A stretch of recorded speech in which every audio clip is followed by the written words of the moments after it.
a God that created consciousness, and consciousness as that God that is itself. Right there in that little concept, there's an implication that there is a science level to God, not just a spiritual level to God. It's not just God is holy and God on his day of creation decided to create consciousness. It's saying that there is a force, a source, and a cognizant group of energy in the cosmos that exists, always has. It's its own point of creation. What's really neat is when you get that little concept, the others help you to fine-tune a little more. The collective cosmic consciousness is a gestalt of conscious identity that represents the point of eternal cognition. Now that's a mouthful. If you think about what might a point of eternal cognition mean, I reduced that to, all right, what is a point of cognition, eternal or not? If you think about how your own mind works, and you look within yourself a little bit, if you lean back in your energy, somewhere right around in here, it is for me, there's a space, a mental space, that you don't usually put yourself there unless you're used to doing TM or meditation or prayer. There's a little space in there that watches everything else from the inside. It's like a more inside part of you here. It is a point of cognition. There is an awareness there that goes beyond words, it goes beyond linear language, it goes beyond even thoughts. It's just a point of knowing. And we all have one in ourselves somewhere. Actually, we have several. Some people feel it in the heart chakra. Others feel it up around the head. There is a point of cognition where it's just knowing existence. Without even defining it, just complete knowing of it as reality, period. If you amplify that little point of cognition that each one of you carry, hopefully maybe a little later one of the exercises will get us to where you can take that, drag it out of the closet and take that point home with you and remind yourself you have it. But if you put that point of cognition into a huge macrocosmic scheme and amplify it by infinite numbers, you would have an eternal point of cognition that is simply a sublime, complete, and total awareness of all that is, was, and ever will be. You can use that to describe something about what it's like to think as God. That eternal point of cognition is the place in which everything continually is started and finished and takes place all at the same time. It's a mind space. And the truth of reality, and the scientists love to fight with me on this one, but eventually they're going to find what I mean. We are all taking place within the mind and heart of God. We are all existing within God's source. God is not out there someplace. God is not a concept that people who can't deal with reality had to invent because they couldn't look at 3D and say, I can deal with this. Well, the scientists like to look at it that way. Oh, only people that can't deal with reality the way it really is will look for spirituality or look for God. It's a cop-out. No, that's a cop-out. It's much easier to say, I'm just going to face what's before my face and not admit that I'm terrified to find out what might be between my ears and beyond. So we're dealing with science, spirituality. We are dealing with consciousness. An awesome magnitude of consciousness that's capable of anything. And the exciting part is, every one of us is a manifestation of that. And it's not that a God up there sat down and said, I'll create Joe and Jane and this person. I think I'll do that. No, it's set in motion, a movement of consciousness that perpetually recreates itself. And that is you. When you expand into what you were before you got all the way down here, you are that eternal point of cognition. You are the one that decided to create a cosmic family, and then a universal family, and then a galactic family, and a planetary family, and eventually come down as an individual being. And every one of those, all the way up that tree, from the individual all the way up to the cosmic family level of consciousness, is a state of knowing yourself that you will pass through and going home. It's a progressive expansion of consciousness back into God. A lot of people that do start to feel the frequency of God, it is a frequency, and you can start to feel it. They feel a great sense of reverence, and that reverence is very appropriate. but sometimes it gets put into a form of very deep subservience, where they feel inferior, where they feel they must grovel before this wonderful divine, that they must follow some book or some type of program that tells you how God expects you to behave before God will even consider you worthy enough to pay attention. The reverence gets twisted the way our belief systems are here. It's great to have reverence, but you should be part of what you're having reverence for. There is no God out there, not a real God.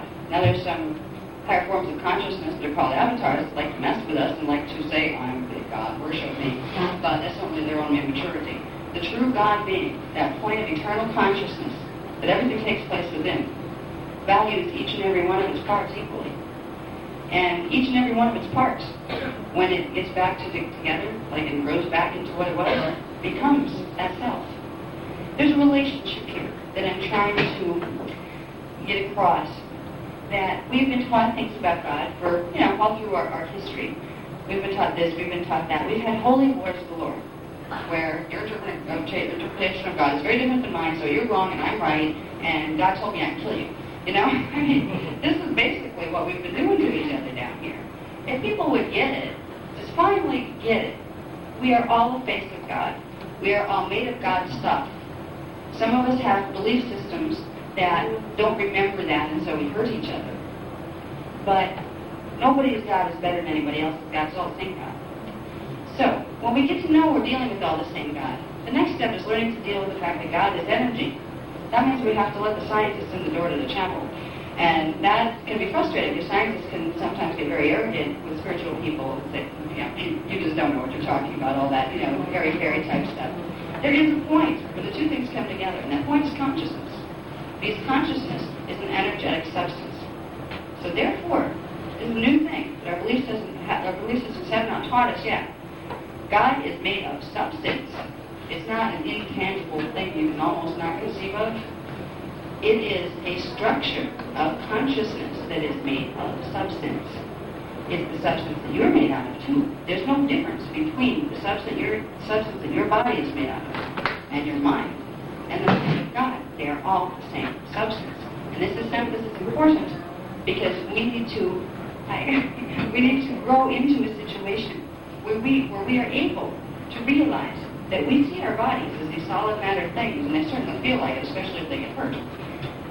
There is a level when you start expanding into God, where you look at this and it looks like a wave pattern. It's not solid. It's only the angular relationships between the spins of particles that is giving you the illusion of matter solidity. It's giving you the illusion of separation in space and separation from each other.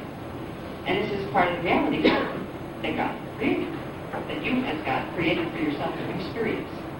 So we're going to explore this a little bit with the things we get into as we proceed. Now, the next point that I would like to read as far as the source of consciousness. The cosmic gestalt is conscious sentient identity in the form of energy. There's that substance thing. It's not just consciousness. I've had some good debate with people, particularly of Eastern religions, who are taught that consciousness and spirit are not energy. There's things without substance at all. Now really, there is substance to this energy. They are units of consciousness. That's what the universe is built out of. So if you're going to say that consciousness has no substance, then you must at the same time say nothing has substance at all. If consciousness is one of those unreal qualities, so is this. The chair you're sitting on, the face you see in the mirror, it's not real at all. And in truth, both are right. There is substance to consciousness. And your body is a form of consciousness. It's made of consciousness particles. It certainly seems like it has substance. But at the same time, consciousness is beyond all form. It is a form unto itself, and it is the only form. So the Eastern philosophies, the Western ones, and the Guardian ones, are actually right. They're saying the same thing, they just don't know it. Now, we get into energy identity, because that's what we're talking about. If we have consciousness, we have identity. But if we have substance, we have energy. You put substance and consciousness together, and you get energy identity. And that's what you're dealing with when you're dealing with God, and that's what you're dealing with when you're dealing with yourself, or your neighbor, or anybody else here. We are all energy identity beings. And there's one really wonderful thing about energy that's been provided by the scientists for us, and it's a rule that's very true. And it helps us to understand something about what's going to happen to us when we leave here. That's this rule here. Energy identity cannot be created or destroyed. It only changes form perpetually and eternally. That solves the question right there of, well, where did God start? Where did energy start? It didn't. It always was. It changes form constantly, but it is never destroyed. It never goes away. You are made of consciousness. You are made of energy. You will not go away ever. You'll change form. And you already have many times. But this is a wonderful revelation for a lot of people here, particularly people who have tried to embrace the spiritual concept. They seem to think that when the body dies, they're gone, and that's it. And some of them hope that there's something else over on the other side. They don't really know what. It implies, by the nature of the laws of energy themselves, which our scientists make sure we abide by or it's not real, it implies that we continue on and on and on, changing form. So this is other things that we can understand about what is God, what is the source of consciousness. These are characteristics and attributes that can be applied to that. And it doesn't hurt to have a broader framework than what we came in with, because you will always be expanding. And there's always more to learn about what God is. But we're leading you into some of these ideas for a reason. We want you to understand, first of all, where the rest of what we're going to talk about takes place. Because it takes place in this God mind. And we need to give you some kind of at least loose idea of where this space is. Because when we're in physical bodies, we tend to need a space. Okay, if these structures exist, where are they? Where do they exist? Put it on a map for me. This helps the logical mind. It helps the linear mind to build the concepts through which God cognition can come through. So, we are going to get into, is it getting hot? Somebody say, yeah. How are you back there? Is it hot back there too? Or is it just up here? No, it's back here too. Do you think they have a fan or anything up there? Can you possibly get a fan? Is that okay? I'm going to try to cool it down a little here. It's hot and I'm agreeing here. It's very hot. You know, I can't reach it. Thank you. Okay. So, now, I'll talk a little bit here about the heart and mind of the God source. There's attributes of the God source. A creative cognition, an intelligent self-movement. That means it cognates, it can think, it's intelligent. And self-movement means it can move itself. It can move its mind, it can move the energy of which it's composed. And that's what it did to make creation happen. And that's what it does perpetually to make creation happen. So these are attributes of the Gestalt identity that we call God. Now, the eternal point of cognition, within which all creation flows, can be viewed as the heart of God. So the mind of God is a little different. That's the place where the movement happens, in the mind of God. But in the heart of God is that eternal point of cognition that we talked about. That stillness that's beyond thoughts, words, all of that motion. And then there's one other part. There's the eternal still point, within which all creation exists. And it can be viewed as the God source. So there is a point of stillness within which all the motion takes place. It is a void within which all creation exists. So when you're dealing with the God source, the God mind, that one day you'll expand to become, you're dealing with motion of the God mind. You're dealing with cognition, still just direct cognition of the God heart, and complete stillness. The polarities are balanced there. You have motion and stillness. These are parts of the God mind that are reflected in your cells, in the microcosmos and in the macrocosmos. So to understand these things a little bit will help you to understand you a little bit more. And on to the next one, I think.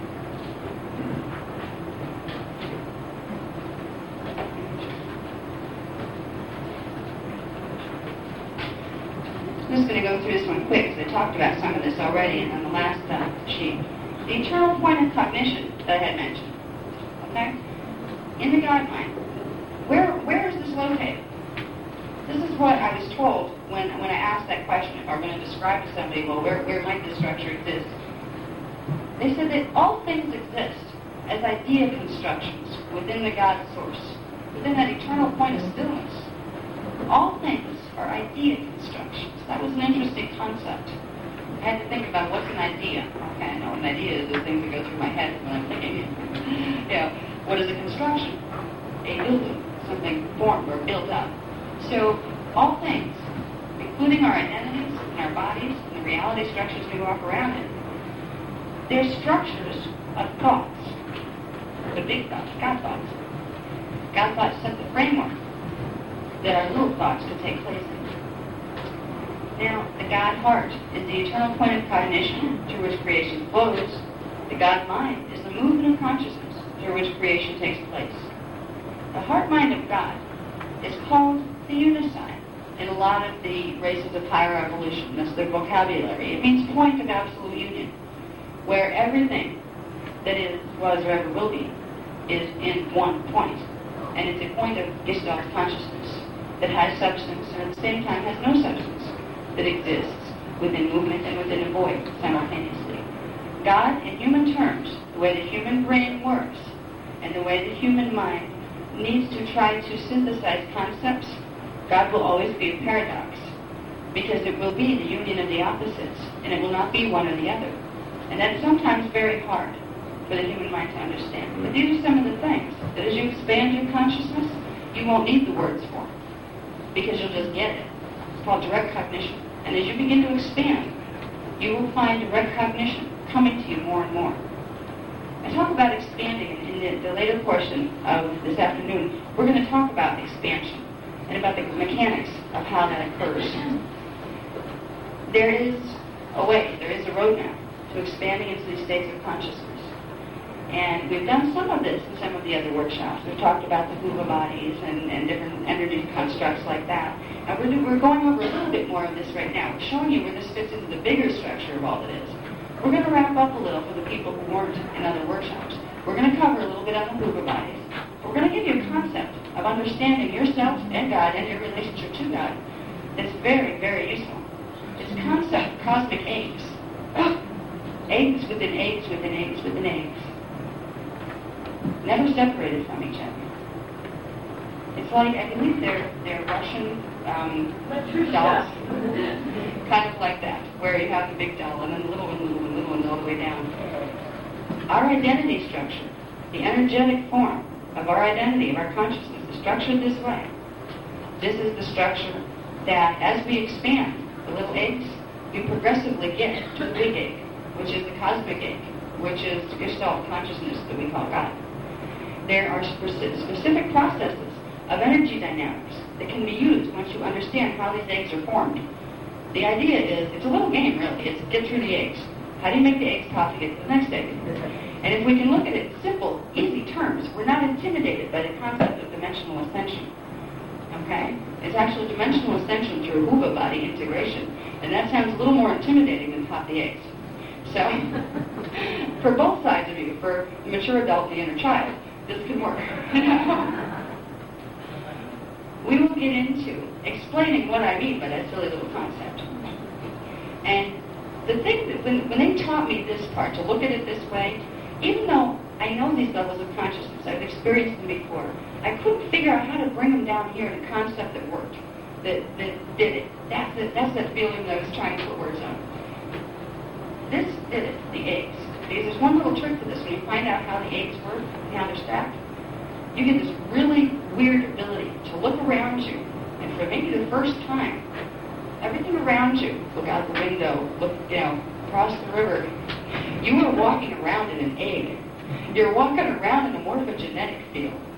People say, well, where are these morphogenetic fields that you talk about if they're real? We're walking around in one. There's many more of them.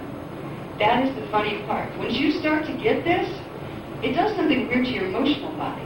You start to realize, I've never been separate from anything in my life, and I felt alone. That's really strange. People, we're taught to believe we're separate from things. We're separate from God. We're separate from each other. We're separate from the cosmos. We're separate from the planet. it's all an illusion of what our belief systems projected through the body are doing.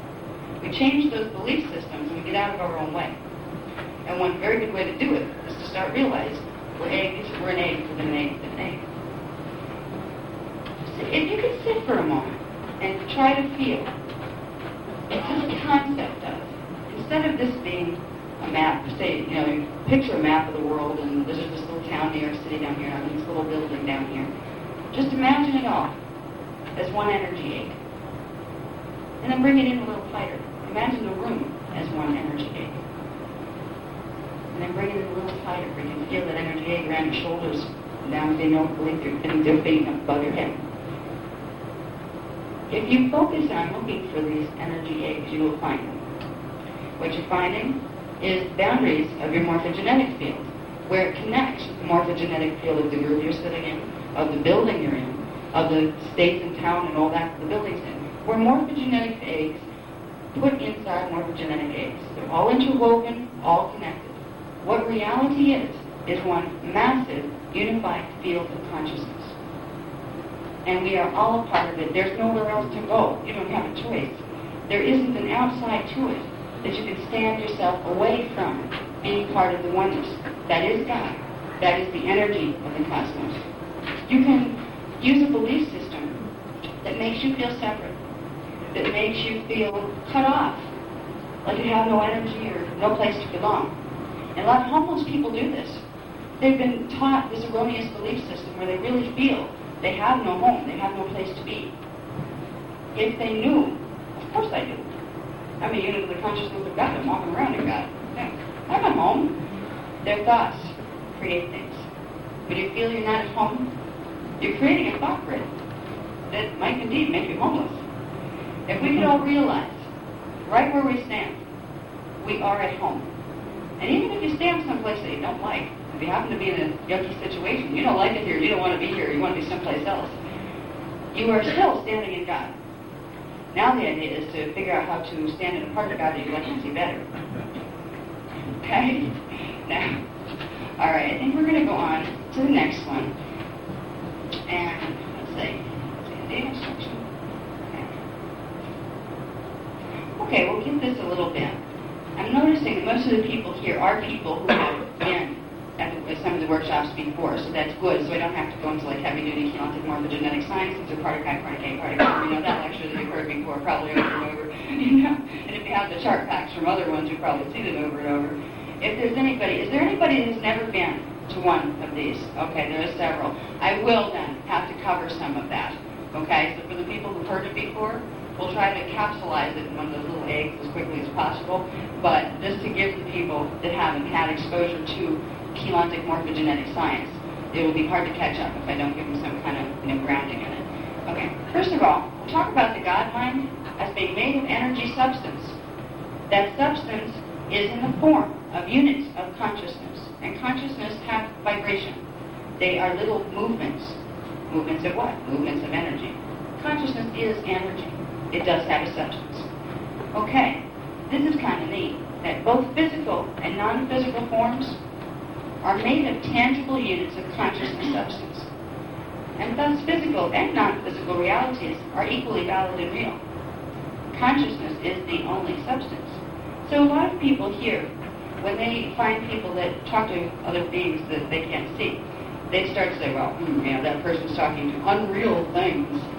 People here don't realize that whether consciousness or energy is in a manifest or a non-manifest state to our perceptions, it is still the same thing. Because they don't realize that the reason this looks manifest to them is simply because their focus of attention is stationed one-dimensional band above the one they're seeing. That's the only reason this looks solid to you. This doesn't look solid to the higher levels of your identity, but the dimensional band just below where their focus does. That's a little trick to the way it works. If you want to see what D4 looks like, fourth dimension, you need to shift your consciousness to fifth dimensional consciousness. It will see exactly one dimension below as a solid form. And what is it seeing? It's seeing a morphogenetic field. If you could look at a morphogenetic field as a conglomeration of energy, happens to be formed on geometrical shapes. That's where you get sacred geometry and all of that. There is a structure of energy movement that takes the form of geometries and mathematics that form morphogenetic fields. Morphogenetic fields are not physical constructs like we have physical here. But this isn't a physical construct either. It only appears that way because of the station of our consciousness in relation to the level of the morphogenetic field that we're receiving. We are walking around in a huge unified field of energy, and we will only see portions of it as fully manifest.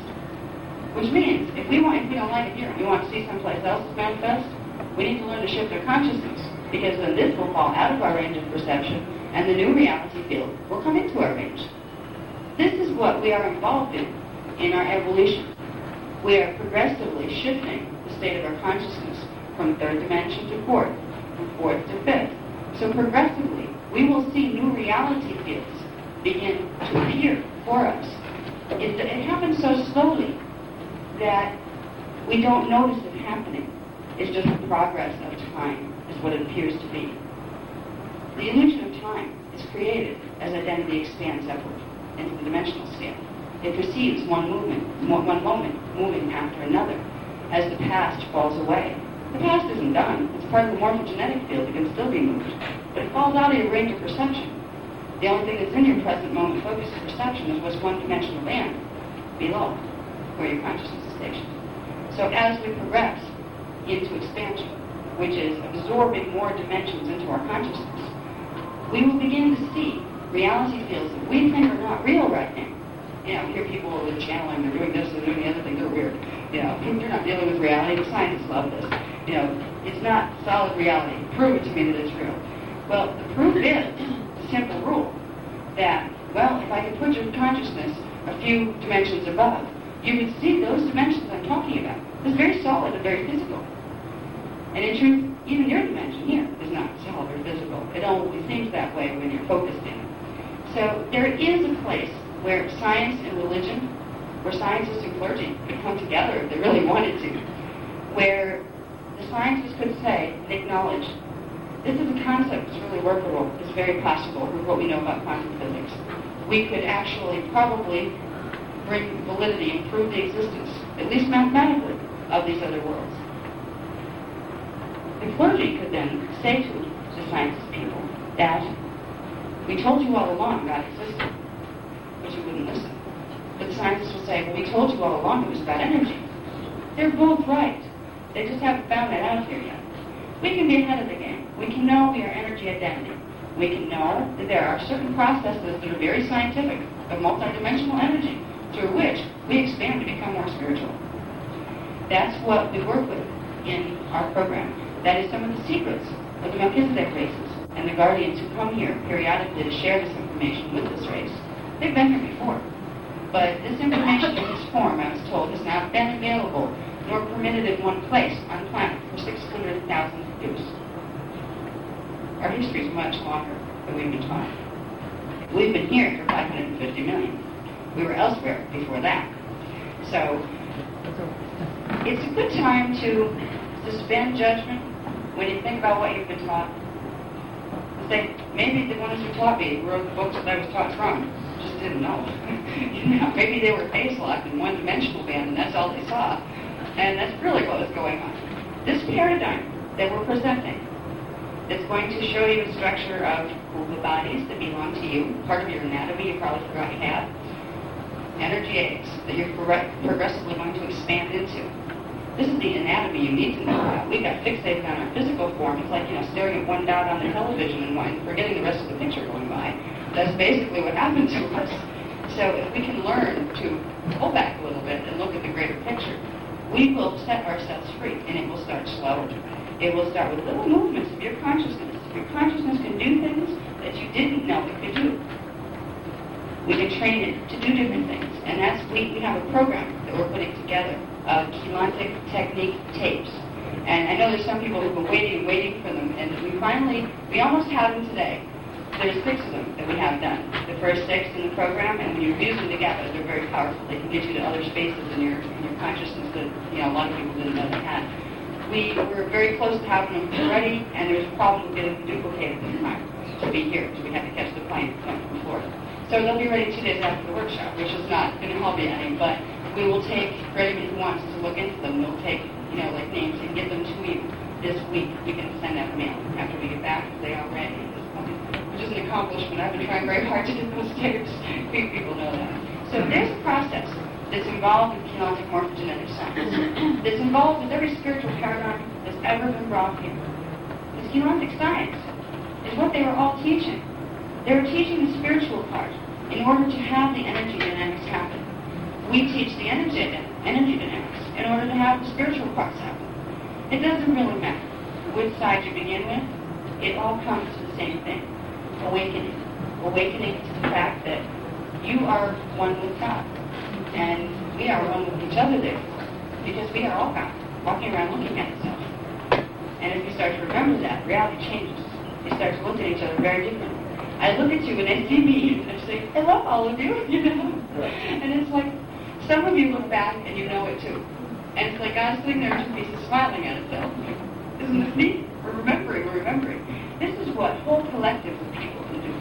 If countries realized that we are one, just all consciousness, it's just running around in different costumes down here, they wouldn't be running around killing themselves and each other. This knowledge can set you free from the pain and hurt that's created here by lower belief systems. Okay, now, we've talked about morphogenetic fields, the form-holding blueprints behind every manifestation, be it consciousness, be it identity, or be it matter. We've talked about idea constructions, which are structures of ideas that form morphogenetic fields. There's a neat little thing about thoughts that most people don't realize. If we're dealing with a morphogenetic field, as literal energy construct is a thing. It has substance, it has shape, it has form, and it does certain things. Most people don't realize every time you think a thought, you're creating a morphogenetic field. Your thoughts don't just disappear when they leave your head. They go somewhere. This is what a lot of the New Age thing is about, where, thoughts are things, be careful what you think, you're manifesting. They're right, the people that teach that, but a lot of times they don't have the science to back it up. To say, well, okay, if I'm doing this, how am I doing this? You don't need to know how to make it work. But it doesn't hurt to know how. When you think a thought, you're setting in motion a group of units of consciousness. Remember, consciousness is substance. So you're putting together some particles of consciousness. They will form something called a particle grid. Units of consciousness are called particle, particle, and particon. There are names for these. They're ultra-microparticles that our scientists haven't discovered yet, because they don't have instrumentation that can measure multidimensionally yet. But they are legitimate physical particles, sort of physical, if there is such a thing as physical. They are particles, in as much as any other particle that has been identified. These particles, and this is chaotic morphogenetic science, for those in the back who haven't been here before, chaotic morphogenetic science teaches us that consciousness comes in units, just like particles. They're microparticles. They have a crystalline structure. If you could look at, or imagine in your mind, a crystal cluster, like a quartz cluster, consciousness forms in those shapes, in its base form as units of consciousness. Units come together, they form crystallizations. Those crystallizations come together, they form strands of consciousness, strands of crystals. Those strands interweave and form grids. They're called particle grids, and they are grids of sound and light, crystallized sound and light. These are the morphogenetic templates that we are talking about. They have substance. It's crystalline substance. They call it a crystal body. Every morphogenetic field is a crystal body. And every thought you think has a crystal body. You are a creator. You are just like God. We were created in the image just because we are that image when we get to higher expansion. We have the same abilities imbued within us. When we think, we create. When God thought, or when we thought as a collective, as God, and set this whole system in motion, all we did was think. And so it was. Because when we thought, we created morphogenetic fields. We created particle grids that allowed units of consciousness to collect in certain ways, to collect in certain geometrical forms, and build up, slowly build up more particles of consciousness until it built itself out and became something that resembled matter. There are levels to matter that our bodies go through to come into that we will leave to get fully out of manifestation. But what's kind of neat is every thought you think also goes through the same process. Every time you think, you are being a creator. You are birthing something into life that wasn't quite there before in that form. You're changing forms that were already there into something new. Because you really can't create anything or destroy it. You can exchange its form. It's energy. It's consciousness. Now, when you think, one little thought you hold in your head, and then you release it, to you it's gone. It probably means it didn't go directly one dimension below. Because you see it as solid. If you thought of a cup, and the rule was that as soon as you think a thought, it goes to the dimension below, things would poof right in your face. You'd have them all over the place. You know, if you think $1 million and poof, it would be right there. It doesn't work that easy, unfortunately. When you think a thought, your consciousness is in a certain set of dimensional bands. What will happen is that thought becomes a morphogenetic field right there within the greater morphogenetic field of those dimensional bands. You've planted a seed. And the nature of thought is it draws to itself. The nature of morphogenetic fields is they draw to themselves more like particles, and they build themselves out of matter. So technically, the trick to manifesting things, if you can get out of your own way with belief systems and things that are in the way, you want to see something physically manifest.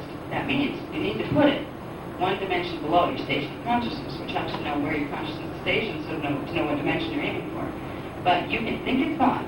Once you move your consciousness beyond it, that means you're raising your consciousness above it. So before too long, you'll see it right where you left it. Once you get a full dimensional band beyond the thought that you have in your head, you will start to see it as physically manifest in some form or another. So there's a lot of tricks of thought manifestation and learning to be a creator and what that means that come with kinetic morphogenetic science. But there's also a lot of things that have to do with the direct spirituality of it, but are even more important. Let me see if I want to go into any more of this on here, if I want to get to some of the earlier stuff. Oh, I need to check something. I know we have the right to music, and he can't stay with us all day today, so I want to make sure that we get this wonderful music behind a meditation before he has to run. Elijah, Yes.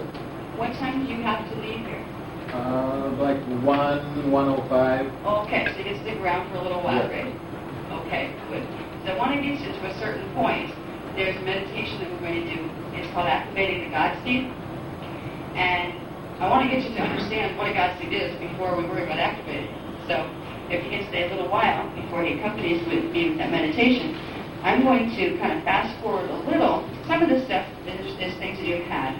We have the kinetic morphogenetic science things.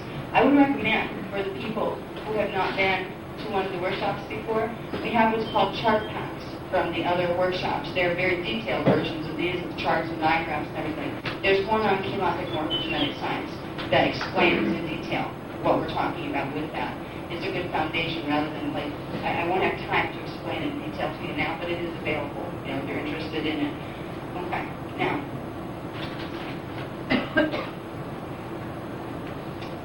Okay, we're going to start with structure here. Can we go to this one, Bill? I think it's number 8, page 8. Yeah, there we go. Okay, now, when we're talking about morphogenetic fields, we're talking about the consciousness of God, that point of eternal cognition. And we talked about structure forming within that point, out of which reality fields are created. There's basically top and bottom, sort of, to that structure. At least from here, it would appear as top and bottom. From there, it's a completely different experience. But from here, you can understand the point of eternal cognition would be, let's say, behind there. And then the first manifestation level of a structure or a thought form, a thought grid that was created, it's called the primal matrix. And it's a matrix of interwoven energy fields. Fields of consciousness. There's consciousness and energy are the same thing. So it was the first level of God thought when God decided, or we as God decided, to create reality systems to experience ourselves through. The primal matrix was structured in a way that allowed for spherical, or actually elliptical, reality fields to be formed, one within the other. The first step in that process is the creation of what's called God seeds. God seeds are massive Gestalt consciousness. They are identity. They're the big pieces of God. Remember the little pieces that we're expanding into? That'll be our final stop before we become God. Okay? The God seed is the first stage of individuation that you, as a collective consciousness, pass through to get here. Now, God seeds, there's a structure here that's very, very mathematical. And God seeds create sets of 12 and sets of 12, and we have 12s going all over the place. So everything runs there in sets of 12. In this particular matrix, there are other avenues of the God mind, but these are the ones that affect us here. These are the ones that affect our evolution and everything within our systems. So we're not going to deal with what other systems may God created. What might God, we as God come up with. Let's just deal with the one that we have to work through to get back to that knowledge. Okay? Now, we have 24 God seeds. They are what can be considered scalar grids. A scalar grid is a group of scalar wave patterns. And the way scalar wave has been defined to me by the Guardian Lions is it can be viewed simply as a standing wave pattern, not a wave pattern that's going places. It's a standing, oscillating wave pattern that pulses, and it emanates from a unit or a tone of sound. And it keeps it rooted within the particle grids. Scalar grids are really what morphogenetic fields turn into once they move past their stages of being particle units, then particle strands, then particle grids. As the units of consciousness continue to build on them and fill them out, they become grids of light and sound. They become grids, scalar grids, of energy patterns. So, you can look at this as an absolutely massive, beyond what you could ever imagine in size, scalar grid. And you get into these points where small becomes large and large becomes small, but they're higher level perceptual to us too. So I'm using terms. There are some people in here, I can feel it by the resonance of the field. You know that up, down, small, large mean different things up there, you know? But while we're working down here and using a structure that's strung out in linear form, I will use those references. So you have a big scalar grid that exists. It doesn't exist outside of you. Well, kind of. You exist in it. You're in the middle of it. You and a lot of other smaller scalar grids. It's an identity gestalt. Now, every person down here, every person, every planet, everything in manifestation in the dimensions had to go through a God seed to get there. They're like your cosmic family of consciousness. And it has infinite pieces. But all the pieces are really one when they're brought together in the God seed. What exercises we want to do today are geared toward creating what they call a pillar of light. This pillar of frequency between you and the frequencies here. All the way up through these tons and tons of energy eggs that we'll talk a little bit about later. All these levels and different growing gestalts of identity until we get to the God seed. The God seed holds your true pattern of consciousness as it originally came out of God. So if, as a being, in your journeys through time, you ended up with having some distortions in your original pattern. Distortions in consciousness are distortions in particle grids. They're distortions in your morphogenetic field. In order to fully expand back to what you were as God, your morphogenetic field has to hold the same pattern that it did in that expansion. If you have part of your consciousness that changes its oscillation, it gets distortion in what's called the diamond post of consciousness, you won't be able to expand. You'll be stuck at the level you're at. But for every one of us, no matter how stuck we might have got in any time zone, in any dimensional system, there's always the eternal God seed that holds the pattern in the cellular memory of what we as a Gestalt consciousness was. If we can build a path from wherever we are to that God seed, if we can ask our higher identity levels to help us, because we do have higher stations of identity than just the one right here, it will expedite our process of expansion tremendously. So when we're talking about the God seed, we're talking about the primary 24 families that created our cosmos. I'm not saying that there's not other cosmos. It gets very awesome when you get up there in the mind of God. It's infinite. But for the structures that we need to work with in order to create dimensional ascension, in order to create our return to full at oneness where we can say, I am God, and know myself as everything. This structure is very, very useful to understand. You aim for the God state. That's your ticket home. Now, there's something else that's a little more intimate to you. This would be like your cosmic family. In the God state, each one of these God states creates something called monads. Monads are points of union, but they're actually groups of pulses of 12. Now, a monad is the next level of your imprint into individuation. You have something called stair-step creation, where the big one creates then smaller versions of itself. Each of the smaller versions then creates smaller versions and downward into fragmentation. So the monad would be the first level of getting smaller or fragmentation of the God state. Again, it creates unibody, creates cosmic lines of consciousness, family lines of consciousness, with all sorts of races having data. This is the point where you as an individual connect to the cosmos literally. You connect not only to your race and your species, but to all the interstellar races that came before. Because there's some little secrets about the human pattern that most people don't know. It was created by taking the codes of consciousness, they're called diamond codes of consciousness, they're the crystalline structures of the morphogenetic fields. They took them out of all the ancient stellar races, 12 primary ones. They put them together to form a new being that had the ability to straighten out any distortions in the morphogenetic fields of the other stellar races. And that being was called the Tauromysian, and that was the word they used to call humans. We were created out of the substance, the morphogenetic substance of the stellar races. So we will pass through those levels of expansion when we continue to go into ascension. We work with the monad, that imprint for our identity. If we want to clear out distortions we may have picked up along the way, we have basically, each one of us, a subtle body anatomy that has 5 what we call Ariya Uva bodies. They are light sound grids. They are morphogenetic fields. They are scalar grids. And they are energy aids that we exist within. Okay? We have one called the Nada Uva body, which is composed of dimensional frequencies of 1, 2, 3. That is the one closest to us.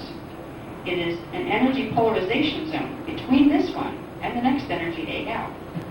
We have this auric field, if you want to call it that it has its 7 inner layers, but then it has these massive cosmic layers that literally expand outward into the entire universe.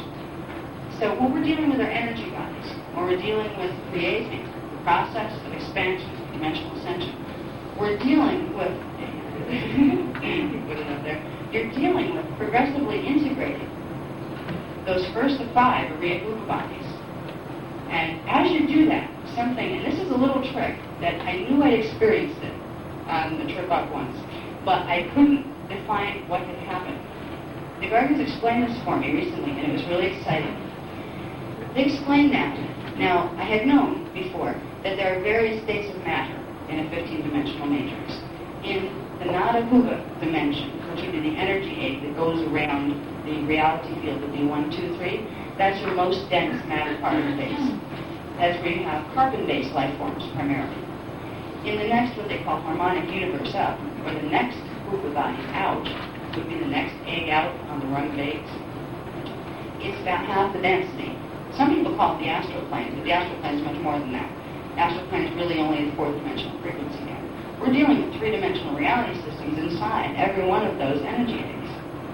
Okay. Now, if you wanted to become a 6th-dimensional consciousness being, you would take the Nada Uva body that you have here, and you would take the Alpha Uva body from the next harmonic up, and you would merge them together. There's an energetic process by which the frequencies of those eggs can come together. And what happens is the inner egg pops, and you expand into the next level. And you will see what happened then is your consciousness shifted from the dimensional station it was to a higher one, which means you will start to see as reality higher dimensional frequency gases. Remember, you see a solid plus 1 dimension below your state of consciousness. So, as you progress up in the dimensional scale, by a progressive integration of these energy eggs, you're going to encounter something The particles themselves that these dimensions are made of start with slower vibrating and progressively move into a faster moving vibration. The higher the vibration, the less matter density will be perceived when you do perceive matter. So when you get into what we call harmonic 2, you'll perceive about half the density level that you're perceiving here when you do perceive matter. When you get into harmonic 3, you'll begin to perceive what looks like ghost images. It will be etheric matter. It's still real, you can still see solidity, but you will know yourself as this really neat being that's kind of like see-through and stuff. But it's a different state, and it's a nice state to be in. You don't miss physicality down here. You feel that you remember at that point how entrapping it can be. Because you realize that you can do a lot more things with that form, and your consciousness is much more expanded. The exciting part is when you get out to here. It's called the Mahara Huba body, and it corresponds with harmonic universe 4. Harmonic 4 has dimensions 10, 11, and 12 in it. That's the highest form that you can go into before you turn into non-form. Remember, you started as pure consciousness without any illusion of manifest form. You will return to that. So there's a process of de-densification that you go through as you expand through integration of your Huba bodies. When you get up to harmonic 4, you're in what people call Christ consciousness. They call it Christ consciousness simply because there was a being who came here to bring this pattern back into our DNA, because our Huba bodies are directly connected to the content of our DNA. He brought the pattern back to us because we'd started to mutate and lost it. It means you have hit the level of existence where it's called unity consciousness, and there's a reason for it. You go from being that etheric matter being, where you still have some solidity to you, into something called crystalline liquid light. It is a field of Gestalt consciousness. This is your return home to an awesome state of being. And you can embody parts of this while you're here. You can bring parts of this into you while you're here and get those liquid light infusions of your consciousness. But at that point, you have merged with the collective body of the beam of consciousness you came in on. When you came in from the God seed levels, you can look at yourself as a big pulse of consciousness that broke itself down into many little pulses. On your way back up, those pulses are recollecting themselves and reassembling themselves. So there are pulses of consciousness that come through these patterns. There will be pulses from the God matrix itself. It will pulse into the God seeds. And it's not just once. They continue. It's constantly pulsing. So you came in, each one of you came in on a pulse of consciousness.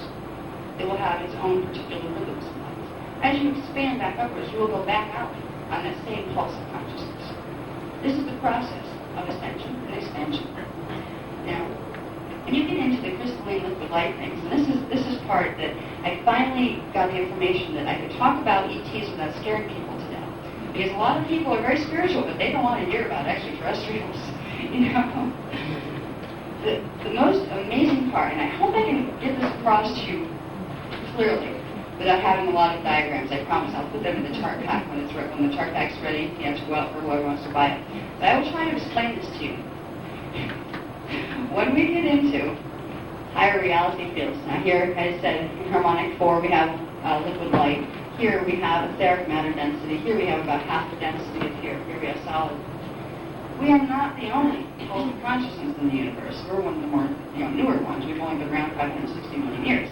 So there's lots of other ones that are out there. Most of them, they're in the higher harmonics. If we're down here, stationed, our consciousness right now is focused in the Nada Huba body, we're seeing dimensions 1, 2, and 3 as our primary reality fields. We are not seeing the reality that's contained in those other Huba bodies. Now, I know in the Keys of Enoch, in the book by J.J. Hertog, I believe they call them consciousness time cells, the Huba bodies, because these are fields of time. This is the first harmonic field of time. This is the second harmonic, third harmonic.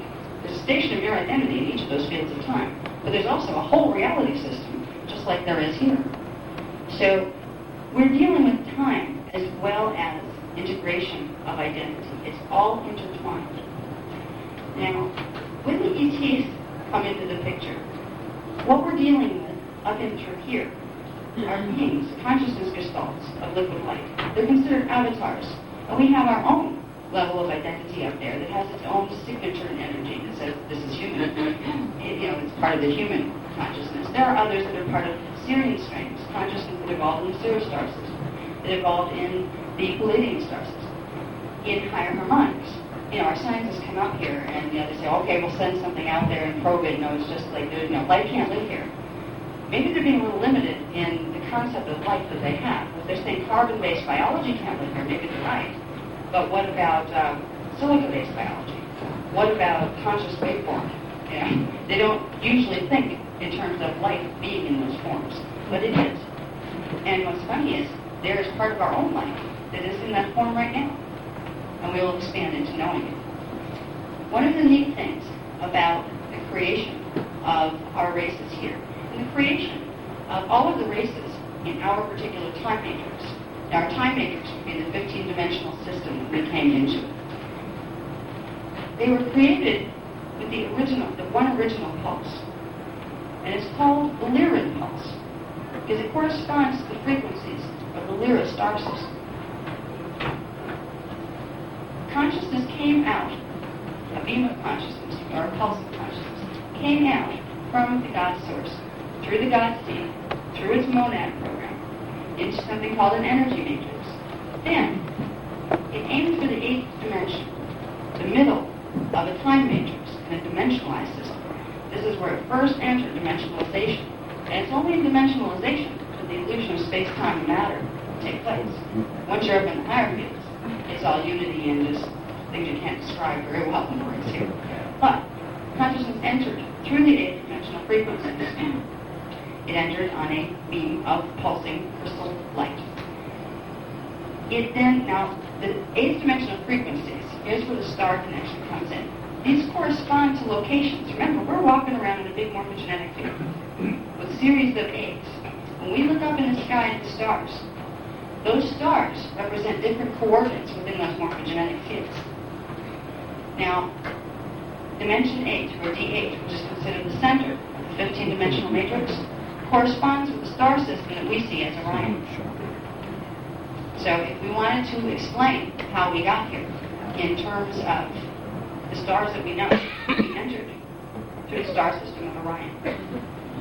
Then, from there, the beam comes in through D8.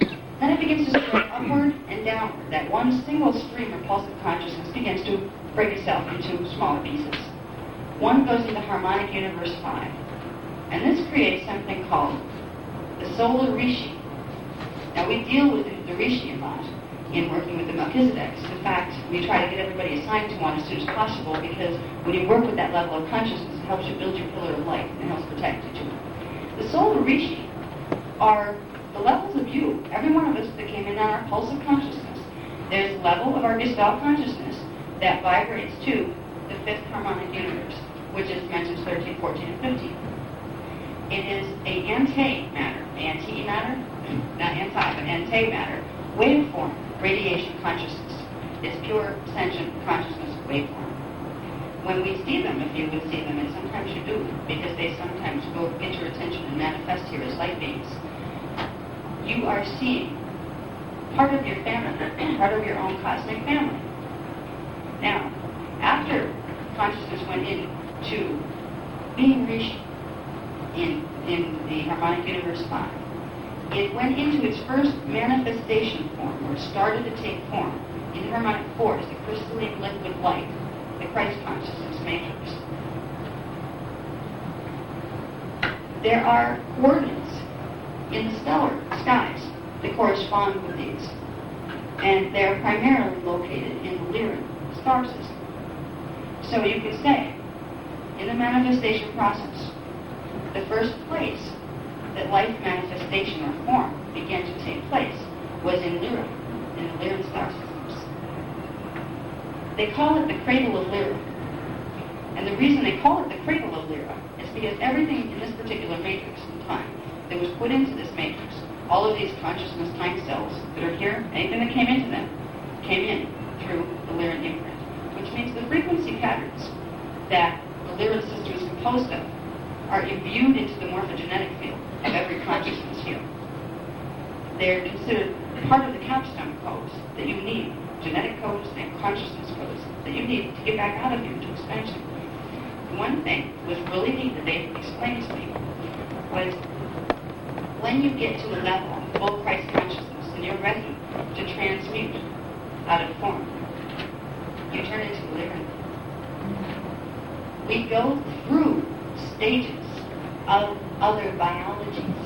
When we think of ETs out there someplace being forms of different level matter, there's ones that are of levels of matter that are silica-based. There are ones that are different combinations of those, the liquid light ones.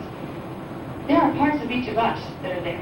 Just like you have incarnations down here in physical form in different time zones, which would be incarnations taking place down and through here in the Nada Uber realms. You have incarnations or aspects of the self simultaneously projected in the higher dimensional fields as well. And as you go upward, the stellar codes become activated, the codes of the higher dimensional universes. The form changes and transmutes. So the beings that people are starting to have encounters with, they're coming from the higher reality fields. The good ones and the bad ones. The ones that are nice and the ones that aren't. They represent parts of our own family of consciousness that as we integrate and as we grow, we will begin to merge with as we go back into the Gestalt consciousness that we were. So when we're dealing with what's happening out here right now, which are ET dramas, where some of them are very frightening, and there's some ones, some parts of ourselves out there that aren't very nice, and they don't like us very much, and they're not treating us very well here, we still have to realize they're parts of our own consciousness. If we take the faces and the bodies off all of it, what you have is a sea of consciousness trying to balance out its polarities in time. The ETs and we are one, because we are human, and human was built on the codes of consciousness of 12 primary ET races. They're built on the Lyran code combinations. And through Lyra is where everything came. So the human codes were meant to carry the codes of Lyra, and the ones above that lead you into the Rishi matrices, that will lead you beyond that into a structure called the energy matrix. And through the energy matrix you get to the monad, and through the monad you get to the God seed. So there are these eggs of energy that we are encased within. I like the term that Enoch uses in the Keys of Enoch, and this is J.J. Hertog's term, those consciousness time cells. When I first read that, I said, what does that mean? But as they explained to me recently, the energy eggs that are formed around and keep us within these little phase-locked three-dimensional reality fields. He's absolutely right. That term fits. It's all made of consciousness, and they are cells, like a body cell would be, that are part of larger structures. And they create time zones that we experience ourselves as being within. You can get into the structure of consciousness time cells or Huba bodies, and you will find it's infinitely complex. You could drive yourself crazy trying to figure out all the details, because it's highly, highly complex. It's very mathematical. It's all built on sacred geometry. Or you can just understand the simple structure that you have 5 Huba bodies, or eggs, stationed around you within a 15-dimensional time matrix. So the first thing you'd want to do to get back home to God, or back into that expansion, would be expand through those 5 energy eggs. That's called integrating the first 5 Huba bodies. There are practices using geometrical codes that trigger the activations of these things. And once you know the codes, it's not that hard. You don't have to decipher every little thing. You just use the control codes. And that's what we've been fortunate enough to be given. Because they want us to start expanding. Because our race's survival depends on it. So they're giving the program. Once you get past expanding through your Oriya Huba bodies, those 5 energy eggs, there are 3 more that correspond to non-dimensionalized reality fields. It's something called the energy matrix. Now the energy matrix itself can be looked at as a large energy egg within which groups of time matrices or 15-dimensional systems take place. So you go through your 15-dimensional system back into the next level of the egg, which is the energy matrix. There are 3 levels, or 3 of the legs within eggs of the energy matrix. They correspond to 3 different levels, what's called ascended mastery. Once you get out of the time matrix, you get to bear the label of ascended master. That doesn't mean necessarily you went all the way up to the God seed, but at least you got out of the time matrix. So you're not dimensionalized anymore, which means you will no longer perceive solid matter density whatsoever. You will not know time. You will just have memory of what time was. You will have memory of what being small and fragmented was in the time matrix, but you will be in a level of reality that is much more and much broader. It's awesome. It's very hard to translate. It's a direct cognition state. So there are 3 levels of ascended mastery to go through. After you get through them, you will expand into become the monadic age, the cosmic family. You not only know yourself as being who just managed to get himself out of that time matrix, boy, am I lucky, got myself out of there. You get to the point where you just expand to literally know yourself as a living universal system. It's an awesome place to be, where you don't think like you do here when you're in these states. You don't even assign value to things or non-value. There's no judgment at that level whatsoever. It's a complete state of just omnipresent being. And then you go into the God seat, and you experience sets of 12 of those progressively before you expand to the full at oneness. I wouldn't even try to explain full oneness here. It'd be useless because it's a direct experience. You just got to be there. But the journey is worth it, and the journey has been something this race has fought for eons. And it has little pieces here and there that we're different. There are things that have been done to us that block this process, and that's a shame. Because we were supposed to get out of here a lot faster than we did. If we learn the processes of food-body integration, we will begin to reverse what was done to our morphogenetic fields to keep us locked in here. We were basically locked into our not-a body by removing certain frequencies from the morphogenetic field. That created a condition in the DNA, because the morphogenetic field sets the pattern for the DNA. What's not in the morphogenetic field will not appear in the DNA. The DNA is supposed to have frequencies that correspond to the first 4 bodies. It's supposed to be 12-strand DNA. You take some of those out, and you instantly block the ability of the bodies to merge with each other, which means you instantly block the ability of the consciousness to expand into the next level. You phase lock people in time. This was done to us by genetic manipulation numerous eons ago, and we're still suffering the consequences to the point where most of us don't even remember we have a soul. We're just learning to remember. The reason we forgot in the first place was because they blocked those frequencies out of our DNA, which blocked them out of our consciousness. If you don't have a 4th strand of DNA activated down here in the body, the 4th dimensional frequency bands can't plug in. They're not really out. You don't feel them. The body can't bring them in as energy. So you will not have 4th dimensional consciousness. This is morphogenetic field manipulation when these things are done. And we have been victimized by it, but there were reasons, because in our other states of expansion, we got ourselves in some trouble, and we kind of almost blew up the planet. And because of that, it was thought that we had to be handled with kid gloves and make sure they evolved slowly this time. So there really are no victims in the universe. We have karmic imprints that draw things to us, including getting our not-moving body sealed. We can't get out of here. But we can get out of here if we know what was done and just how to reverse it. And that's what some of the techniques are that we have on the tapes. Now, I'm going to try to, I think I've given you a good explanation of what the God seed is. That's the thing that has your whole pattern as it was.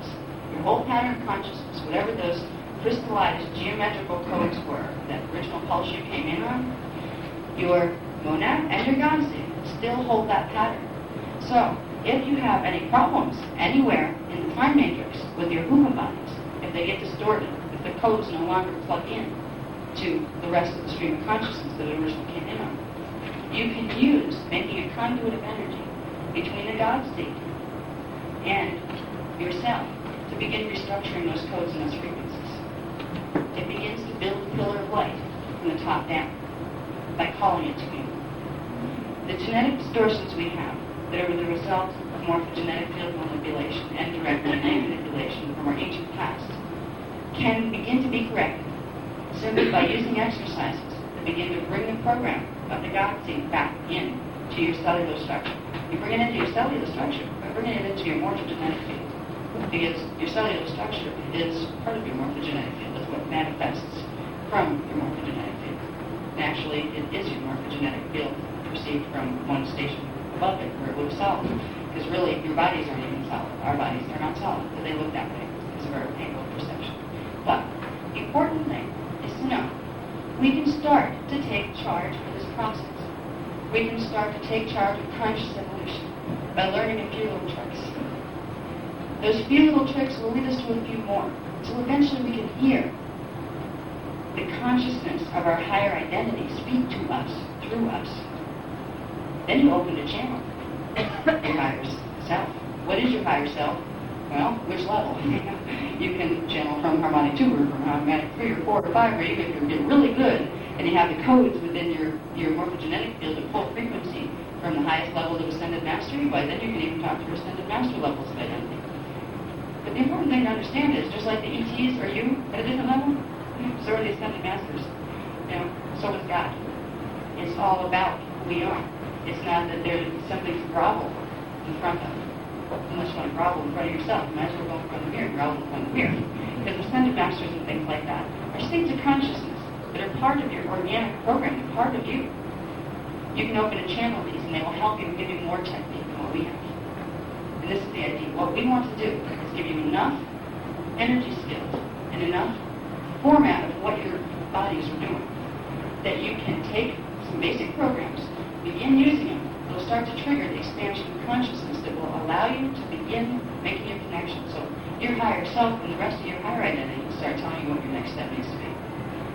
We don't want to create dependence. We want to create independence. That's important.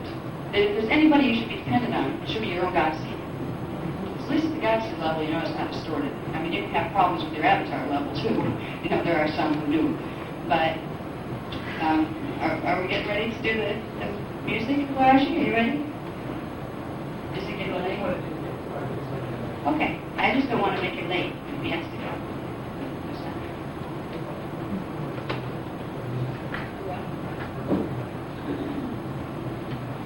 We'll get into this a little bit at the end.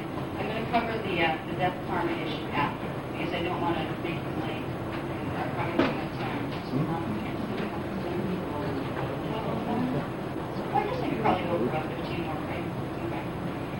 Okay. One thing that Bill pointed out to me here that I did want to get to before we get into the guidance of meditation and before we get into the channel. So what we're going to try to do, what I really like for you to do, and I'm hoping the rishis will help me, is this afternoon, I'm hoping to get you into a channel space where just by the force of the group energy, if we can bring enough of them in through our field, enough of the rishi energies from harmonic 5 to hold the field of energy for the consciousness here, it'll set a vibration in the group morphogenetic field.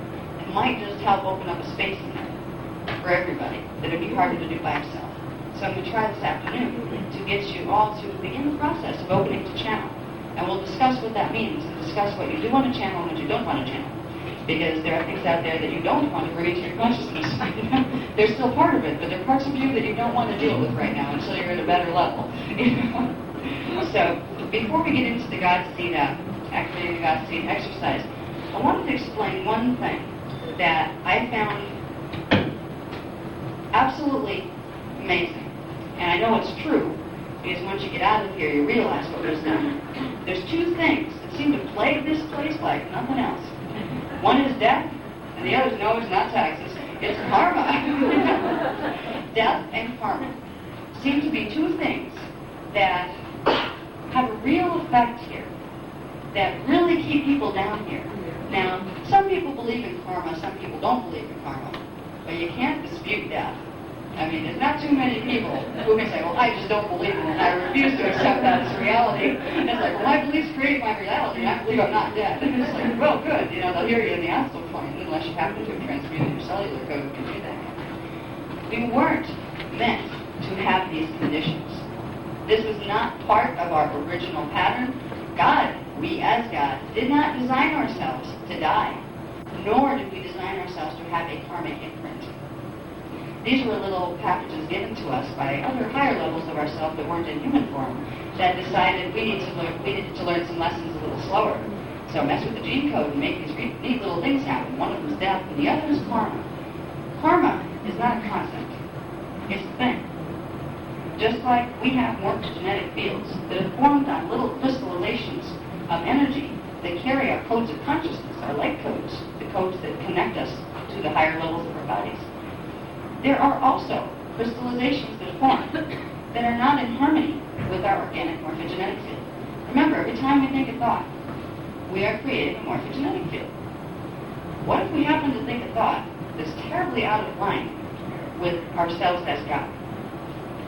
It doesn't resonate. If a thought is a vibration, and you have your God vibration self here, there's a thought here, and it just doesn't fit, it creates a vibration in the Hoover bodies that makes it so they can't merge.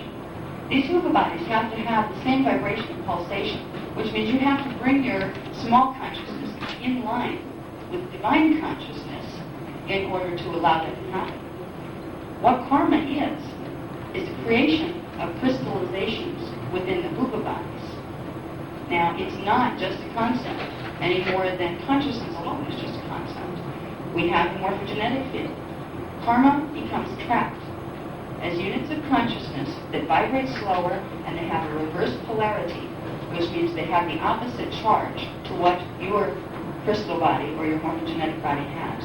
They get lodged and stuck there. They're called miasmas. And they form grids, and they spread out and they collect more particles like themselves. We were not designed to have this. Originally, we were designed to be immortal.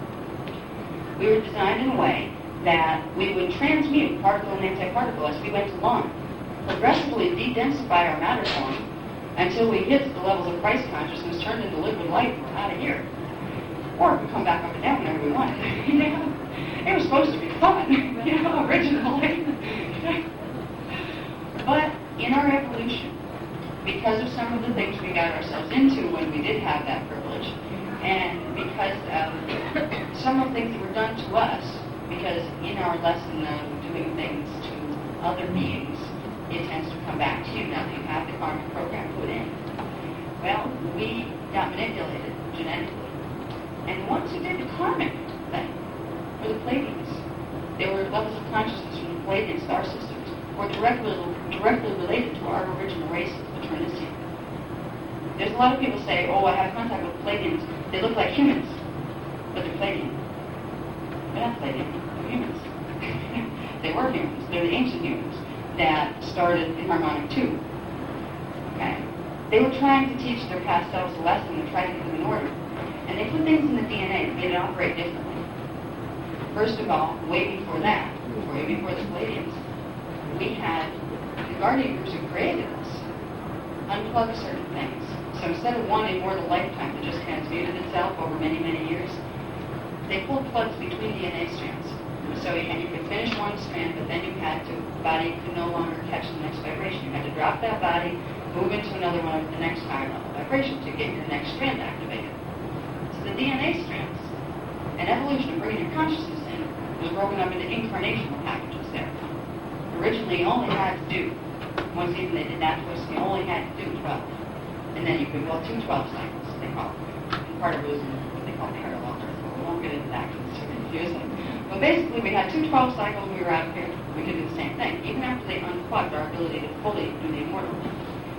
But when the Pleiadians came in about 150,000 years ago. So this is a relatively new mutation that they did most. They broke up the strands themselves. They created a ghost image on each strand. That for every action we took, it would also have the counter-reaction.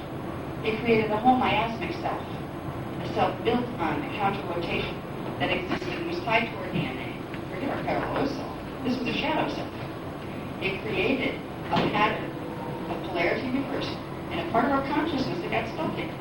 And with that there, we couldn't fully assemble one strand at all. It created in our reality out here something called probable selves, which was there's one version of you that took this direction, one that took that direction, one that went in another direction. It wasn't intended to be that way. There was originally one direction. It was the impulse that you as a soul had given yourself here to follow. It's called the heroic probability now, because now we have all these other probabilities where you can really mess yourself up. So it was meant to teach us how to be better creators and how to be more responsible creators. But it backfired, and it created so much miasmic buildup, which is those little black crystals. They're little black crystals that vibrate at a totally opposite polarity in your morphogenetic field. Therefore, they block anything coming through from the higher levels. It compounded the process of forming these crystals. This is what the karmic input is. It compounded them. Instead of being able to bring the light in to clear those crystals. It progressively brought more of those crystals in at a faster rate than the light coming in. So we started to block out the light coming in. And we started to get more dense and more dense and more dense. And look at us now, my goodness. We were not this dense even here. You know, this is not even for harmonic universe 1. We're not supposed to be this thick. And it's really weird when you come from back there and remember, you come to this and go, ooh, you know, this is hard. You know, it's like really slow moving. Your consciousness kind of has to wake itself awake in here. You know, it's a real chore. This is not our natural state. And it's big work. To clear our liver bodies, what we're doing is clearing DNA distortions. We're going to clear part of the miasmic matter. Part of the program we've been given is specific exercises to clear first some of the miasmic energy, to clear out some of that, because there's a lot. We all carry a lot of it. And we don't even know where the karma started at this point. You know, we've been trapped in the cycles for so long, building this stuff, that it lost its point of teaching us anything. We can't find ourselves with it. We're floundering and we're drowning under the miasmic weight of that dark crystal body. So we have exercises to first vent some of that energy and change the polarity back, at least in the form of energy. Who cares what the lesson was? We'll catch up with it later. First, just let's survive here, you know? Get the karmic imprint out of the body. That's one of the things that has to be done if you're going to integrate through the bodies. It used to be the hard way, where slowly you learn your lessons and see that it's right, and then they would go away. This time they're giving us the energy dynamics. Use this to clear. You know, we don't have time to spend the next however many centuries, you know, slowly figuring out how to do it. So there are exercises for that. Then there are exercises for becoming. They're just telling me about. You can take whole grids of miasms at once, whole structures in the morphogenetic field, and by finding the one or two key core elements to that morphogenetic field that you want to flip, and reverse its polarity, make the whole thing go away. That will erase however many hundreds of thousands of years of karma you may have created down here in this cycle. You can flip it back to its point of origin and put the whole bunch of them in line with that heroic probability of the soul's intentional path in one fell swoop or two or three. It may take a little more than one, but there are ways, you know, you might have to use the exercise for a while and release some of the surface stuff before you can get to those cores. But it's that easy. You can just clear it out. And when it does, if we could do this all in one like Big Bang, we would be able to blow ourselves right out of matter completely and into full cognition. And then we'd say, whoops, maybe we're too fast. Let's go try stage 2 matter. Let's see, like take it a little slower so, you know, I can remember the process here. But we're never taught this stuff in school. We're taught we have, you know, eyes, ears, you know, legs, arms, feet, things like that. Some schools teach us we have karma. Let's go to zero. Because we have to work this through and figure out it. Well, you obviously asked for it, and now you have to heal it yourself. Personally, I'd rather just get the stuff off me. You know, I'm sorry if I did something wrong. You know, whatever it was so long ago, I don't remember what it is. Can we please just get on with the story? That's what we're trying to do here. We're trying to get on with the story. Give you dynamics you can take home and use. And one of the things we're going to do is an exercise they didn't give me yet, so I get to share this with you. We're going to do an exercise spontaneously now. When I give my workshops or any of my privates, I work with several of the beings from higher evolution, minimum level of Rishi. Usually I work with the Ascended Masters groups. I work with Enoch a lot, and right now Enoch is here, but there's also, I'm feeling the presence of probably about 8 or 9 other Rishi are coming in with us. It will be moved through me. So where this meditation goes, please remember, because I don't have it written down yet, what we will do, there will be a version of this that's even longer. This is how they have been doing the tapes. They will introduce them spontaneously many times in the workshops where I didn't even know it until it was just done through me. Then they will take that and they will go and make an advanced version.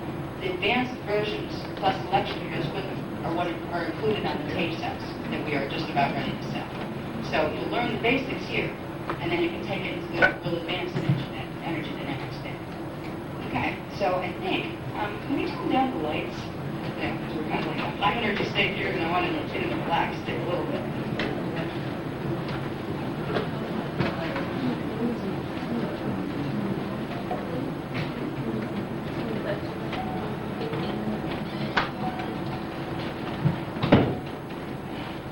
And Sarah.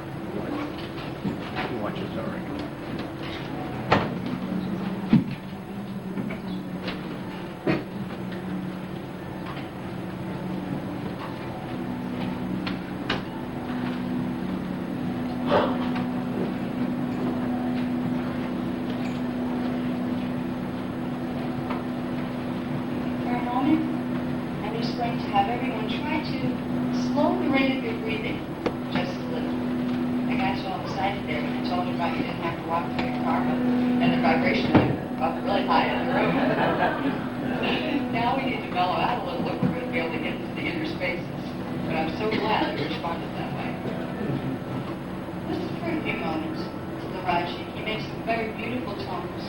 So I'm going to allow him, if you would like, for a few minutes. Would you like to just take the music where you'd like to? In about 3 or 4 minutes, I'll come in. Okay? Thank you. He's wonderful. So let's just together listen to the Raji. And know that Spirit in the Rishi is here. We'll move him to give us what we need. Try to feel the frequencies of what he is playing, what we might need. And draw it in with your breath. Now, just sit quietly now for a few moments while we take a journey. We're going to take a journey into the personal God seed. It is a long journey through many consciousness time cells, through many, many reality fields, back to the original point of our separation from the all that is, and the oneness. We'll begin our journey by imagining up in the sky above your head, up in the stars at night. Imagine somewhere in the vicinity of Orion's belt, the Orion star system, there's a point of light. Point of light that you once passed through so long ago that your memory can hardly find itself within the time matrix. But beyond the time matrix, it is eternal time, and there it is all known and all remembered and never forgotten. Your God seed exists in eternal time. You are going to move now your consciousness. Just the feel of his awareness. We won't give it a symbol yet. Just feel it moving upward to the top of your head, through the seventh chakra, continuing upward in a pillar of light stemming from you. We are going to reach this pillar of light with the breath, gently moving it on each inhale, moving up a little further up into the sky. And on each exhale, just let it stay where it is. The pillar of light will rise from your head with each inhale breath, and on the exhale you will simply stop the movement. Do this for a few moments until you begin to feel the sense of a tube of light, and it will be different size for everyone, but a tube of light extending out from the top of your head, moving way, way into the Orion belt star system.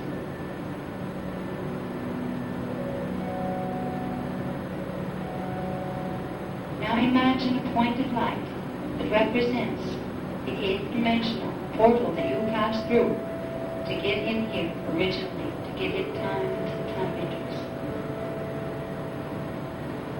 You are going to aim your pillar of light into that 8th dimensional portal, and you are going to move it through as a thin beam of light into the other side where the energy matrix exists.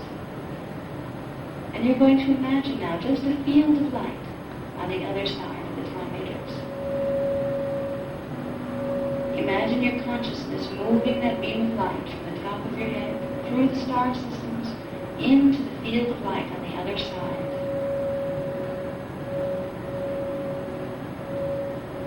As you move through the field of light, you'll begin to notice that there are forms and shapes that move by you, but they may be so bathed in light that you can't tell their form.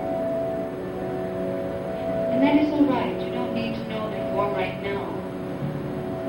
Just feel the sheets of light move past you and through you, and see forms moving in you. Someday you will be able to know what they are. You have a destination. You are going to move through the fields of light and into your God seed. You've moved into the energy matrix now. And now you're going to go into a field that vibrates at a beautiful silver blue color. This silver blue area of energy is considered the monad,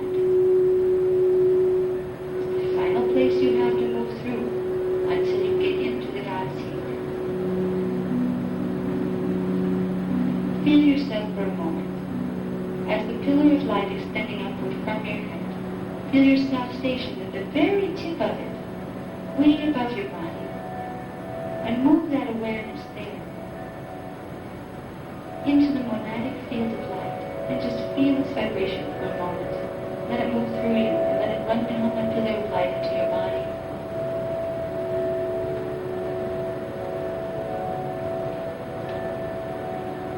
Now, we will, for the first time in many, many eons, step into, as consciousness, our original home, within the heart and mind of God. We will now enter our God seed. We will return to our family, for the God seed is yourself consciousness, and there are infinite members of our family. And here we will be welcomed with the vibration of love.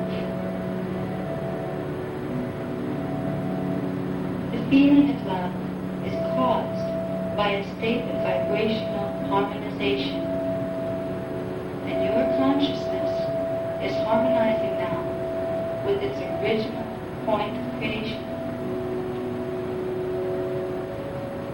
You can go to this space and stay there for many hours sometimes if you choose. But for now, simply stay there and begin to feel the expansion, both upward, downward, horizontally across you. Feel it in your body as well as your consciousness, as the love and frequency from the God seed begins to travel down your pillar of light and into the physical body and consciousness here.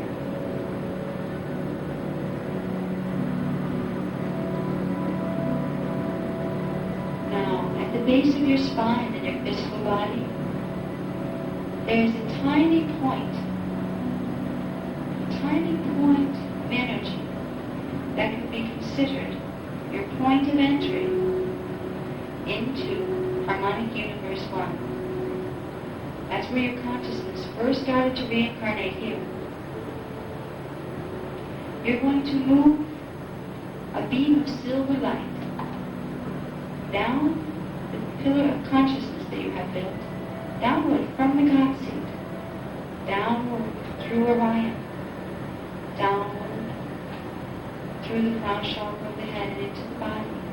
And you're going to take this silver stream of light from the God seed, and you're going to move it to the base of the spine, and use your imagination to feel out where this little spark of light might be.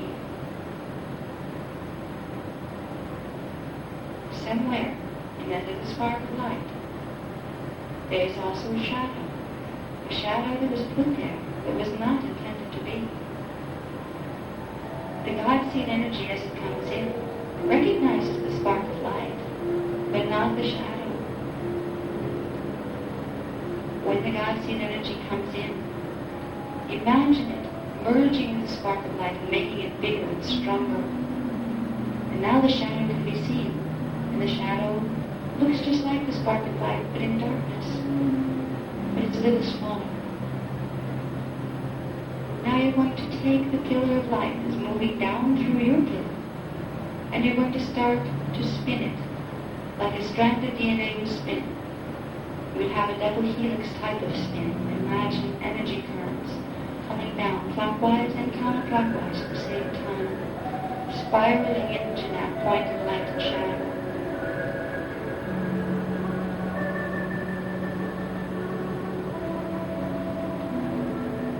This exercise and spend much time getting the feelings of this right, for you will get a feeling when that energy spiraling down has created a stopping sensation in the energy of the shadow of light. For now, if you don't feel the stopping sensation in the energy, this is all right. But with practice of this exercise, you will find it. You will now imagine that the stopping sensation has occurred. The spiraling light coming down from the God seed wraps itself around the spark of light at the base of the spine. And it begins to raise the vibration of the spark of light. And the shadow there begins to vibrate and vibrate and begins to come apart because the vibration is too high for the shadow to sustain. This shadow form represents the original, reversed karmic imprint that was put in to your body at its point of entry into harmonic universe one reality fields. Most of you have had many incarnations since this time and built up many other karmic patterns, compounded on this one. This one shadow is the one that has followed you through all your lifetimes. And you're going to use the God seed energy now to remove it, to turn it back into light. You don't cut the shadow out at all. You simply transmute it to a higher level. And that is what the God seed energy will do.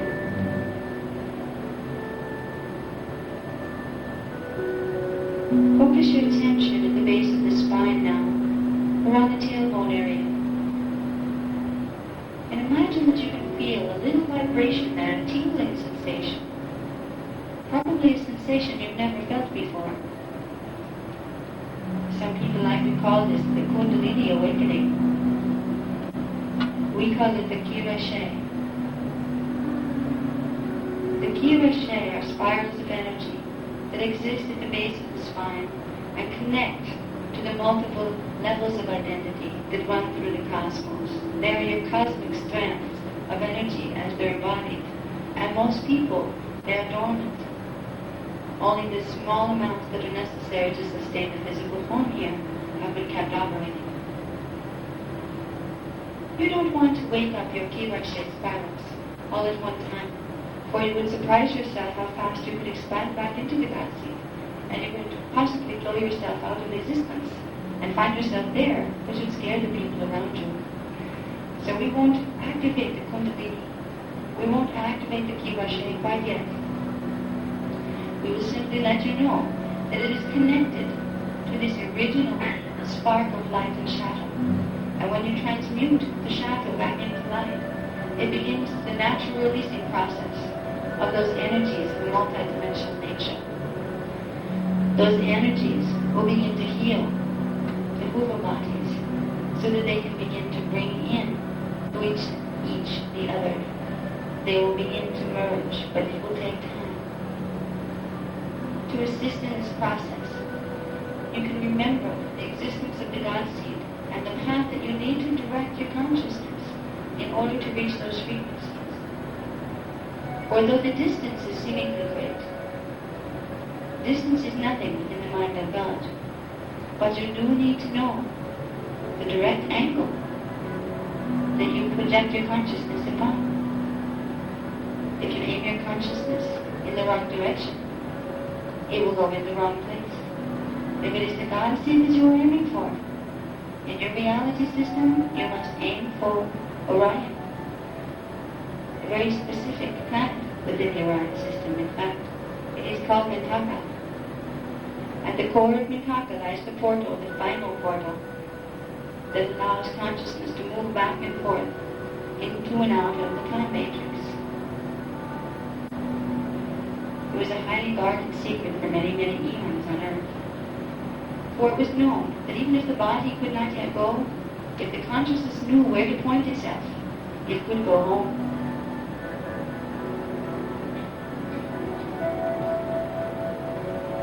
Feel the pillar of light still, running from the base of your spine, all the way up through your head, up through the planet that you can envision in your mind as a planet Mintaka within the Orion star system. Remember the fields of light of the energy matrix that you pass through, and the field of energy, the silver blue of the monad that you pass through in order to get there.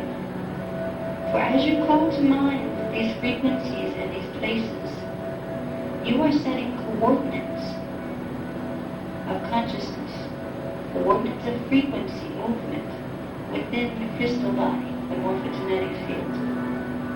The crystal body knows what to do with the imagery. It triggers the right coordinates of energy to open. So when you use this meditation and those guided, you can enjoy on this level the places you may go, but you can also trust that those places are encoded within your morphogenetic field, and they will open channels of consciousness, channels of energy, and channels of awareness that long ago you forgot that you had.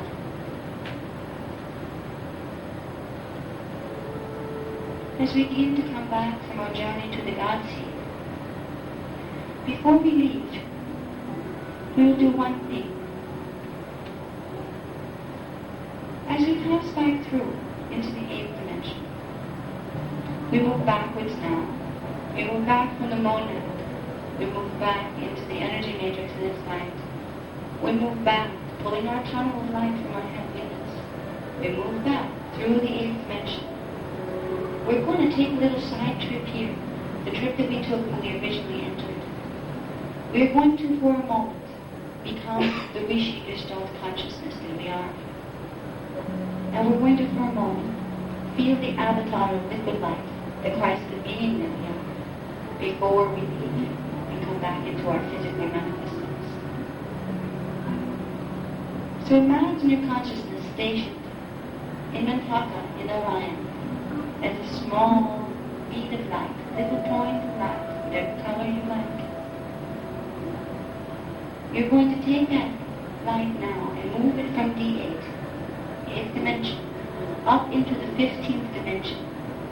And you will do this simply by imagining in your mind the scale of dimensions from 8th to 15th. You can pretend that you're hopscotching up them or walking up them. A little dot of light bouncing up the rungs of the dimensional scale until you finally reach the 15th dimension. And all you see is light. Beyond the light, there is a cognition there. A cognition that is a vibration, not a thought pattern by itself. It's not a linear thought like you know. And that vibration goes into your little dot of light, and you're going to bring it back into your body to help you link with that Rishi. It's time to return now. So we will move from the Rishi, move our dot of consciousness light down into the 4th harmonic. And first we will see beautiful shades of silver, pale gold, energy moving and swirling like liquid metal. Looks like liquid metal sometimes. When you see it looking like liquid metal, immerse yourself within that feeling of that fluid but thick vibration. And you'll find another level in which it is fluid and flowing, liquid light, almost like lava. It comes from a volcano, but it is beautiful colors, and it is lighter and vibrates with a higher, lighter energy. In this form, you can dance and sing with the universe. You can take any shape your body wants. You are no longer confined to any image of the body. You are now the Gestalt consciousness of your avatar. You are now Christ the being in life.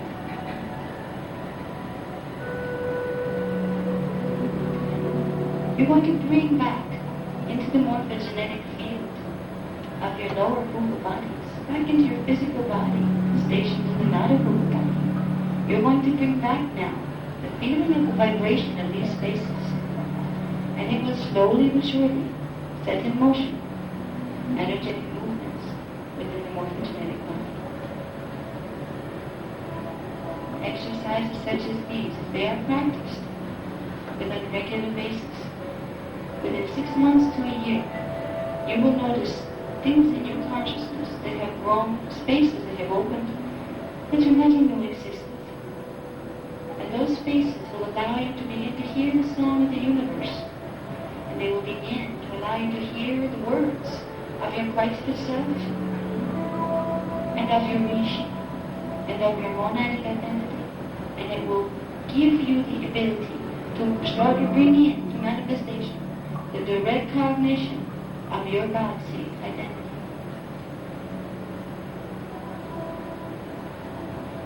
And come back into the room now. Very slowly, try to bring with you the feelings. Try to remember right now, before you open your eyes too much, the feeling that was most intense in this exercise. What point in the movement of this exercise felt most significant to you? And it will different for everyone. Kind of hold that feeling. And as you open your eyes, imagine that feeling in your heart chakra. Imagine it, feel it as a band of energy holding you around the shoulders. And just let it move into you till it's inside of you. That will be the frequency that your consciousness is most tuned to. It will be the path that is most easy for your consciousness to travel. So you may find in doing this exercise at other times, your consciousness will jump past other stages in the exercise right to that one. That one high point where something significant, something felt significant to you with this exercise will be your point of entry. And if you didn't find one this time, you will with use of this exercise. And you will get into these spaces. And they will begin to let you remember who you were, who you are, and who you wanted to be when you came into manifestation.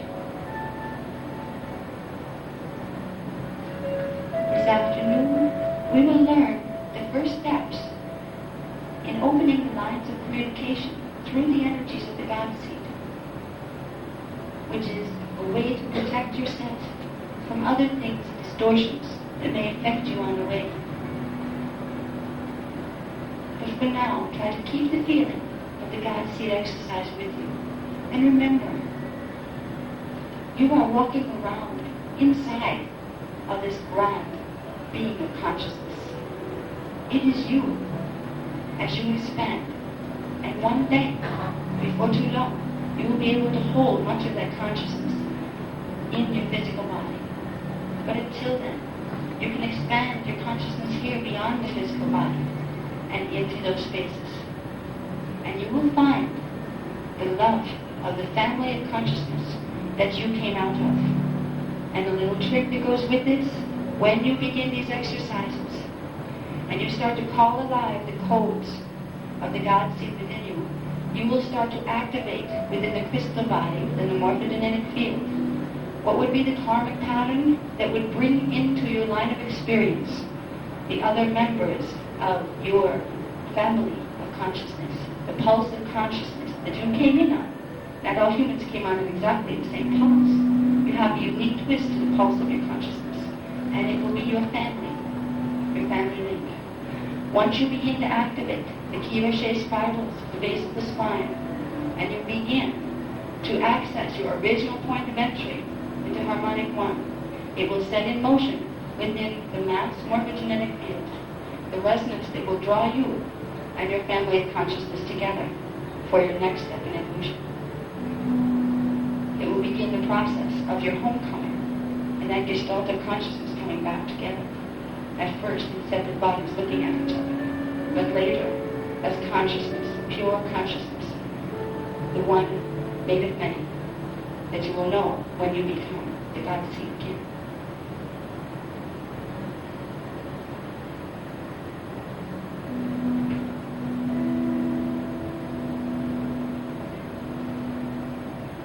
If you listen to the music of the Raji for a moment or two more, and let it carry you back into the room. Try to feel the Rishi here in the room with you, because there were a number of them here that brought the energies here to help you reach higher spaces during this exercise. That will help you to carry that frequency with you when you go home. So when you do this exercise again, you will have the frequency of the Rishi there to help you. We will talk more of the Rishis later in the afternoon session. And we will begin the process of learning to hear our higher and higher and higher selves. For now, I think we will probably take a break. I think it's about lunch. About lunchtime, we're going to listen to the Raji if he wants to play more, and if he doesn't, that's okay. Included monadic imprint. So your monad and monadic imprint are the key to leaving the time matrix. They're the key to being able to achieve ascended mastery, which is expansion back into the God source, where you know yourself as God. Now, there are some things in energy dynamics that are being done on this planet purposely by certain groups, some on the planet, some much further above the planet, that are intending to create something called monadic reversal. A monadic reversal would be, you could conceptualize it this way. If you had your monad, it was a sphere of energy, and in that there were little shapes, let's say triangles and squares, these kinds of things, and they were pointing in one direction. And that's the direction that kept the electromagnetics intact, that kept your consciousness in its morphogenetic field. To reverse the monadic imprint would be to put them over to the mirror image, which reverses the polarity of their charge. What it does to the consciousness that's still in the time matrix is it severs it from that pillar of light that will connect you all the way out. It creates it so your lower dimensional Huga bodies, the ones that are in the time matrix, cannot plug into the higher ones of ascended mastery. It keeps you locked in time. And if it happens to a being, not only does the earth incarnate here get locked in its own time zone, which would be harmonic one, all the aspects of identity, the higher aspects, also get phase locked into their dimensions. You get stuck where your Huga bodies can't integrate at all. This has been a technique and a tactic that's been used in manipulating this race many, many times. And it's done damage, but it's been undone when guardian races would intervene and put the monadic imprint back in the way it's supposed to be. There are efforts going on right now, and they will probably go on until about the year 2012, where it's in the interest of the agendas by something called the Illuminati matrix to make sure the ascension cycle we're moving toward, where everything speeds up and we get to actually integrate our Huga bodies very quickly. They don't want that to happen.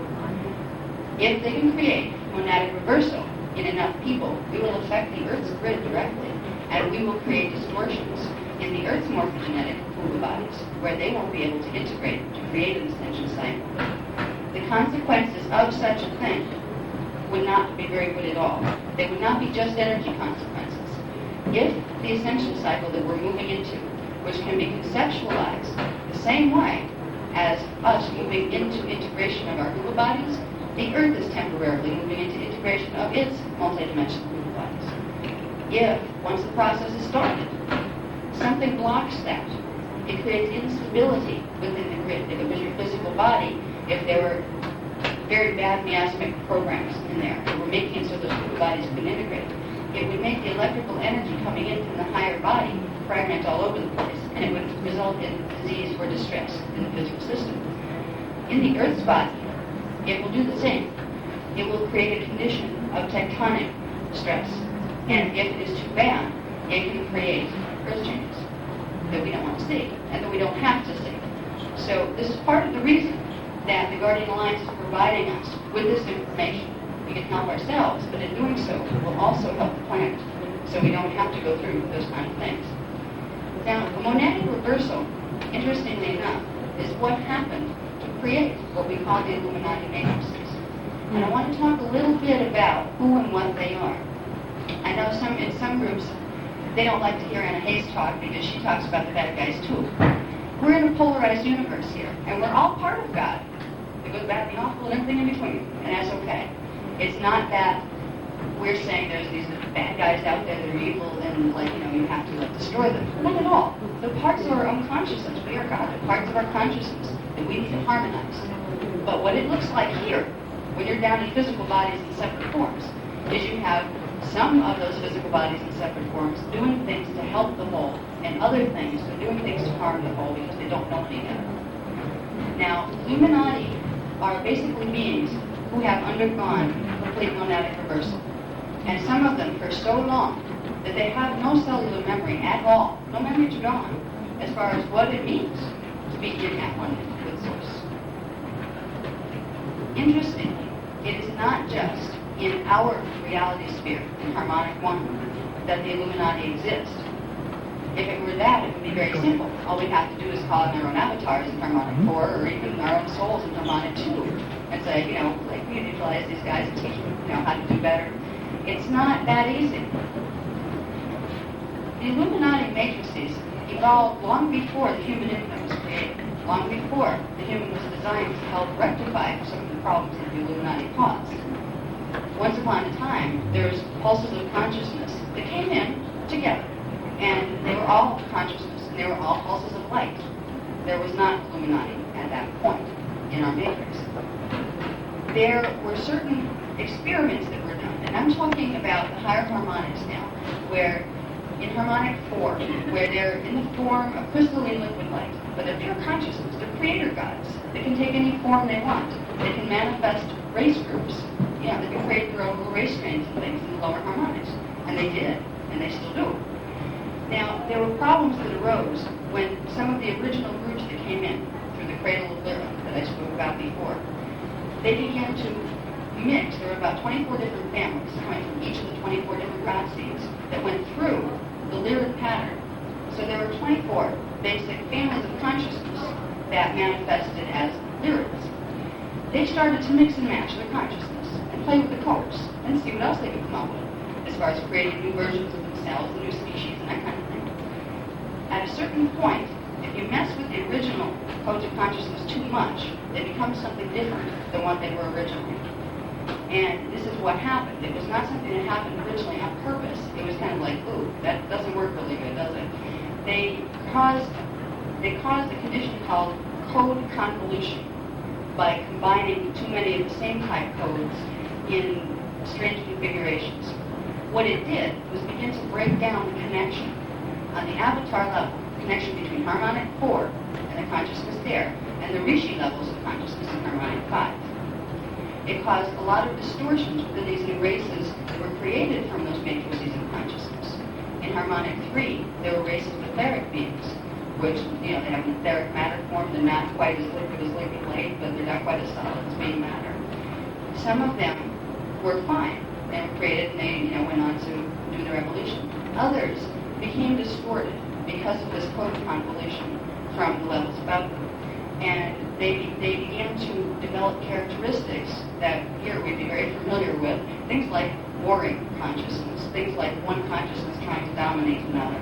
They lost touch with the oneness and the fact that we're all the same. And when we get to that level, we are all one. They got into the mentalities that even now still we're trying to purge from our own consciousness, where they began, instead of working together, they began to work against each other. Certain groups in harmonic 4, now these are those Christed beings that are liquid light, became very aggressive toward other groups, and they were not responsive anymore toward working in what's called the law of one. The law of one is simply acknowledging and behaving in alignment with the fact that we are all one. And they decided, purposely and willingly, that they didn't want to play by whatever rules were being set by the whole. There were certain rules of energy that simply protected the right of evolution for everybody. The matrices in harmonic 4, the avatars, who became distorted to where they couldn't see that anymore, created, because they knew how, in themselves, monetic reversal. So they would cut the connection between themselves and their higher identity, rishis, in harmonic 5, because the rishis were trying to direct them. The rishis were trying to get them back into harmonization, and they took that as taking away their free will. So they made a choice to sever themselves. When this group of consciousness and the races that manifested from it made that choice, they became finite identities. They had within them the energies of their original pulse of consciousness, but when you sever, through monetic reversal, the connection to the higher matrices, you sever the connection of perpetual energy being pulsed through you from Source. You're still existing within Source. You just can't draw energy from it anymore. It caused a problem for them. Yes, now we're independent, we can do what we want. However, we're finite. We're going to use up all of this energy and then turn it into space dust, basically. Because if you use all the energy in your original pattern, your original morphogenetic field, without the continual supply the connection to Source will give you, you will slowly lose the vibrational rate of that morphogenetic field. You begin to fragment, fall apart, until it goes back into undifferentiated units of consciousness. So you still exist. You're still alive as consciousness, but you are units of consciousness that are no longer aware of their sentient identity. They can no longer experience until they re-evolve an at-one-ment or a feeling of power. They are just simply units of consciousness. They get used by other forms for their own evolution. So they knew that they created a dilemma. I'm afraid we're also going to lose ourselves. They had a choice. They were always offered the choice to put the monad back with the one and put the codes back. They didn't want to do that. Instead, they found a way to keep themselves. they found a way to drain energy from the life force fields of other things that still have their connections. So they couldn't get their connection directly, so they had to vampire off other energy fields. We're not talking about little guys or even little ETs. We're talking about huge matrices of consciousness that are equivalent to what we imagine our Christed consciousness as a collective to be. If you could look at it as if our harmonic four collective self, our liquid light collective consciousness of just all that we are, if that is the Christos, this matrix with its reverse polarity would be the anti-Christos. And the members, that individual members of that collective, would be representatives of the Antichrist, just as members of the light matrices would be members of the Christ.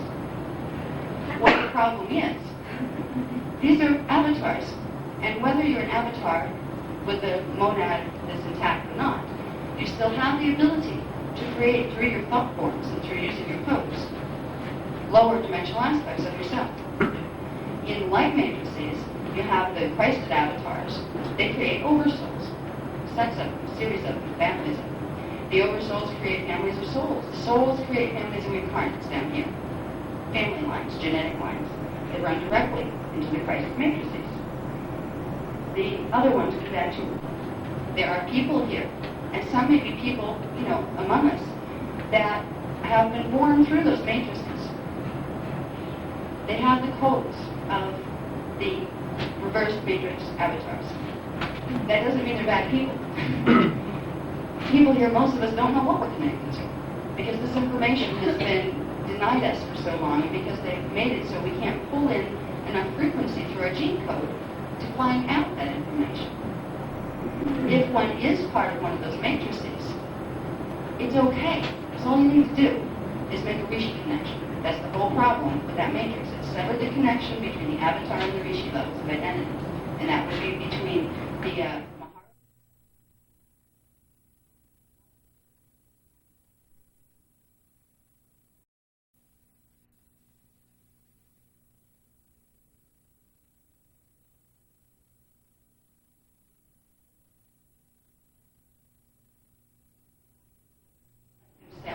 our liquid light collective consciousness of just all that we are.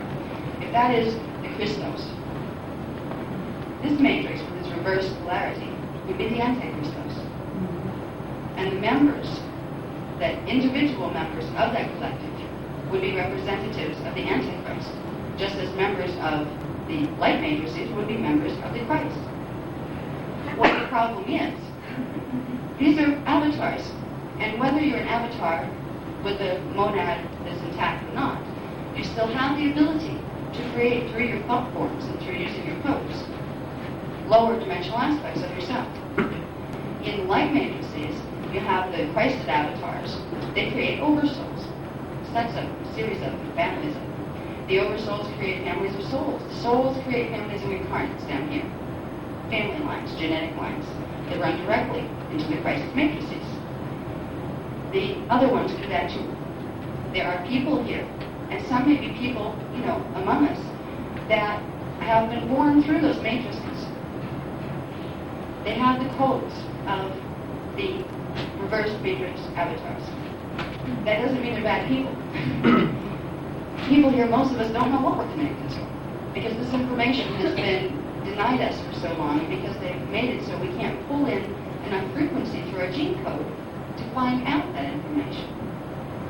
If one is part of one of those matrices, it's okay. Because all you need to do is make a Rishi connection. That's the whole problem with that matrix. It's sever the connection between the avatar and the Rishi levels of identity. And that would be between the Mahara Rupa body, the harmonic 4, and the Raja Rupa body, harmonic 5. So the solution to healing that pattern is to simply connect with the Rishi. This is why with the program that we're offering, we do ordinations, which I'll talk about later, but we are linking people with Rishis. Because, for one, if you happen to be in one of those matrices, it will get you clear of it. So your path of evolution will no longer be being impulsed by something you wouldn't want to serve. For two, if you're not part of them, it'll just accelerate your process of integration anyway, so it's good for you either way. It's important to be aware that in this series of cosmic eggs that we live with them also. And they're part of us. They're part of our consciousness as God that has not harmonized its patterns yet with the whole. And that's okay. But we need to be aware, and be aware especially when we're in time frames that things are being done by them to affect us.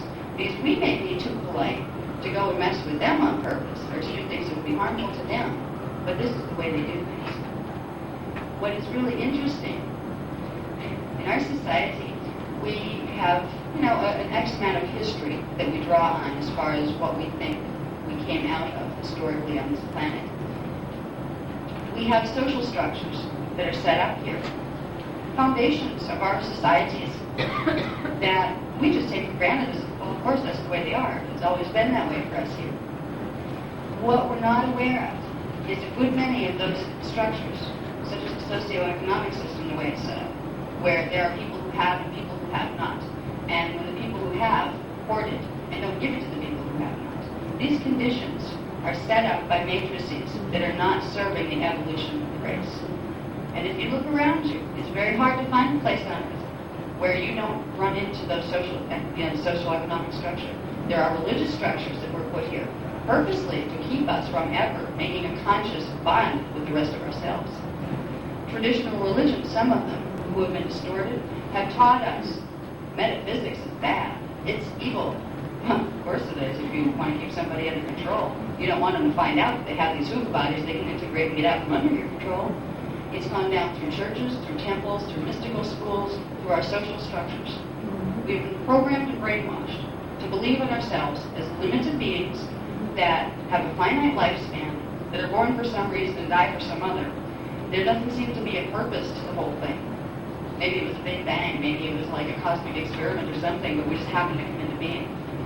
These things that we have been raised with here, as part of the way our society works, that we just kind of accept it, we feel like weird if we think differently, kind of feel bad, like maybe I'm a little nuts or something. They want you to think you're nuts. This has been done on purpose here. What's happening right here in our time frame is something very unique. The time cycles that Earth is a part of are working for us right now. We're going into an ascension cycle, which is a time of acceleration of the planetary grids. During those times, your DNA has a chance to repair itself very rapidly, and you have a chance to expand your consciousness very rapidly. If this was a place that had been being run by the families of light to begin with, it would be a big celebration right now, because it's helpful for everyone what's happening with the energies. But this place has not been run by the families of light. They've been here, and they've helped when they could. And there were certain rules of the dance that, okay, hands off to the system for now, but it always comes back to a time when it's time to reverse the polarity on what happened. We're approaching a time now where the light workers are now making the Illuminati matrices of avatars and their lines down here very nervous, because yes, we are going to educate as many as we can and teach them how to get out from under you. Yes, we are. And yes, we would like to reclaim the real estate of this planet and heal it. They don't like that. They have vested interest here. They have long generations of family lines here. They are working through things like the World Management Team and the Trilateral Committee. And there are people that you might have seen on TV frequently that are members of these families. It's unfortunate, but because it's time for us to rise to a whole new level, it's almost like you have to separate the high vibration from the low. We're trying to rise, and they're trying to keep us down. Because they don't want to lose control here. If they only realized what the light matrices have been trying to tell them all along, was that you are always one with us. And no matter how worldly you may behave, or how many horrible things you may do, it's yourself you're ultimately hurting. And eventually you will learn that the only way that is worth anything, where life is meaningful, is in acknowledging the oneness and being part of it. But the Illuminati matrices don't understand this yet, or don't want to. It creates a situation down here of people that don't know what they're attached to any more than anybody else does. But there's a natural line of communication that goes down between from your own rishi down through your avatar level, down through your oversoul to your soul to you, as being, no matter who you are. There's a natural set of impulses that come down to people here that are of the Illuminati matrices as well. They don't know that they're serving something that's out of line. It's the only thing they know. It's a natural pulse of their consciousness. They'll be motivated now. They're being called into action, unbeknownst to them. They're not being asked if they want to serve. They're just being impulsed to serve. Where they're being directed through their emotional bodies, through the feeling bodies, through the thought patterns, to do certain things that will ultimately not only sabotage their own existence, but try to stop the ascension cycle from occurring.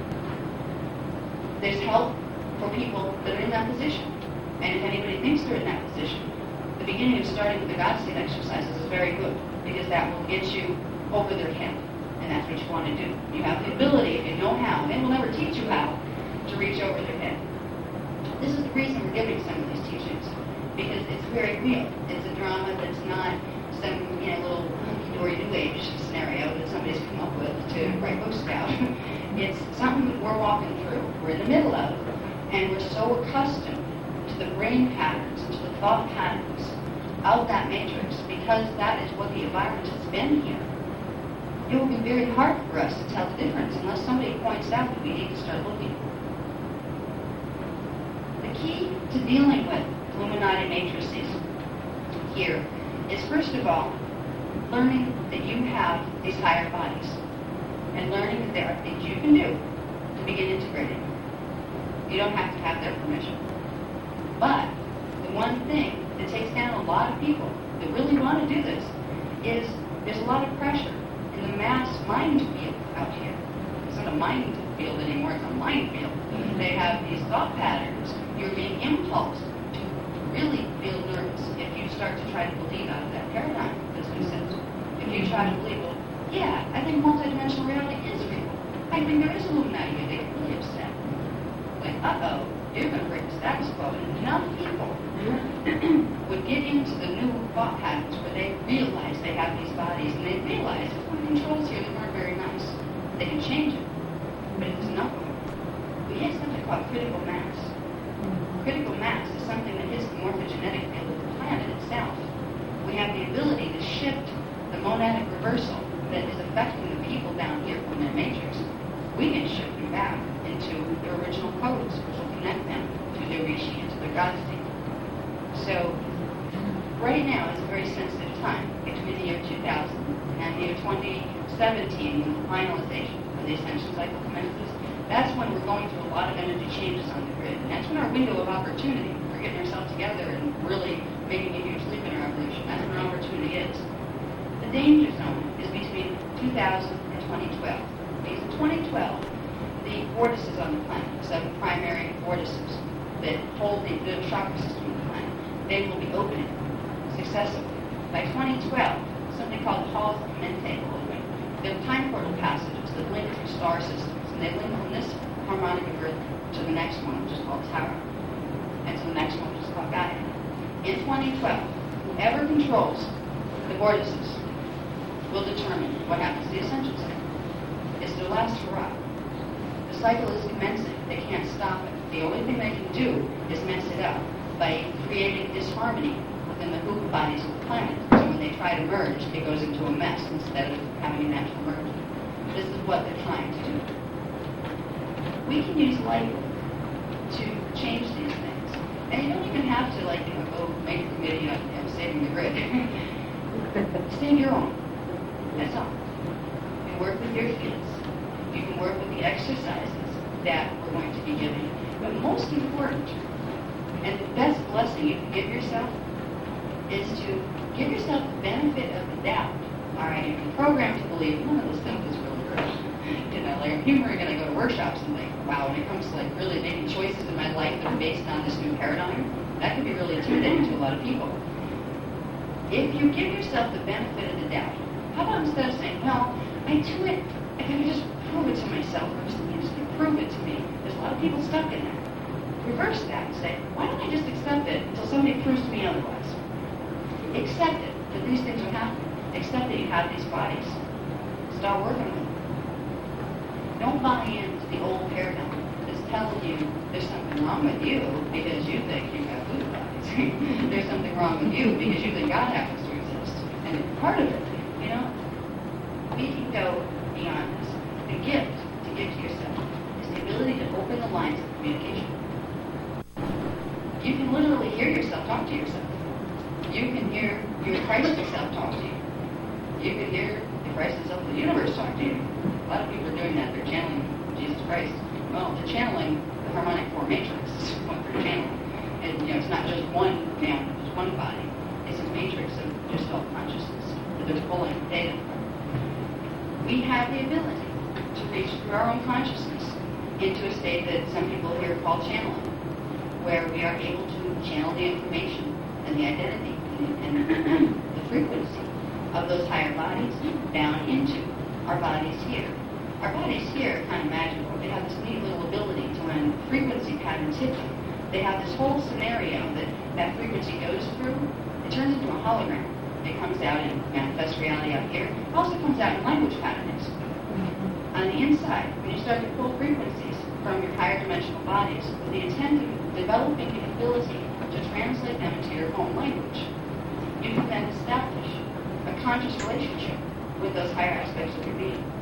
And there's nobody that's going to lead you further, better than your own self. Your own pulse of consciousness. That would be the part of the God mind that most resonates to where you are and to your particular pattern.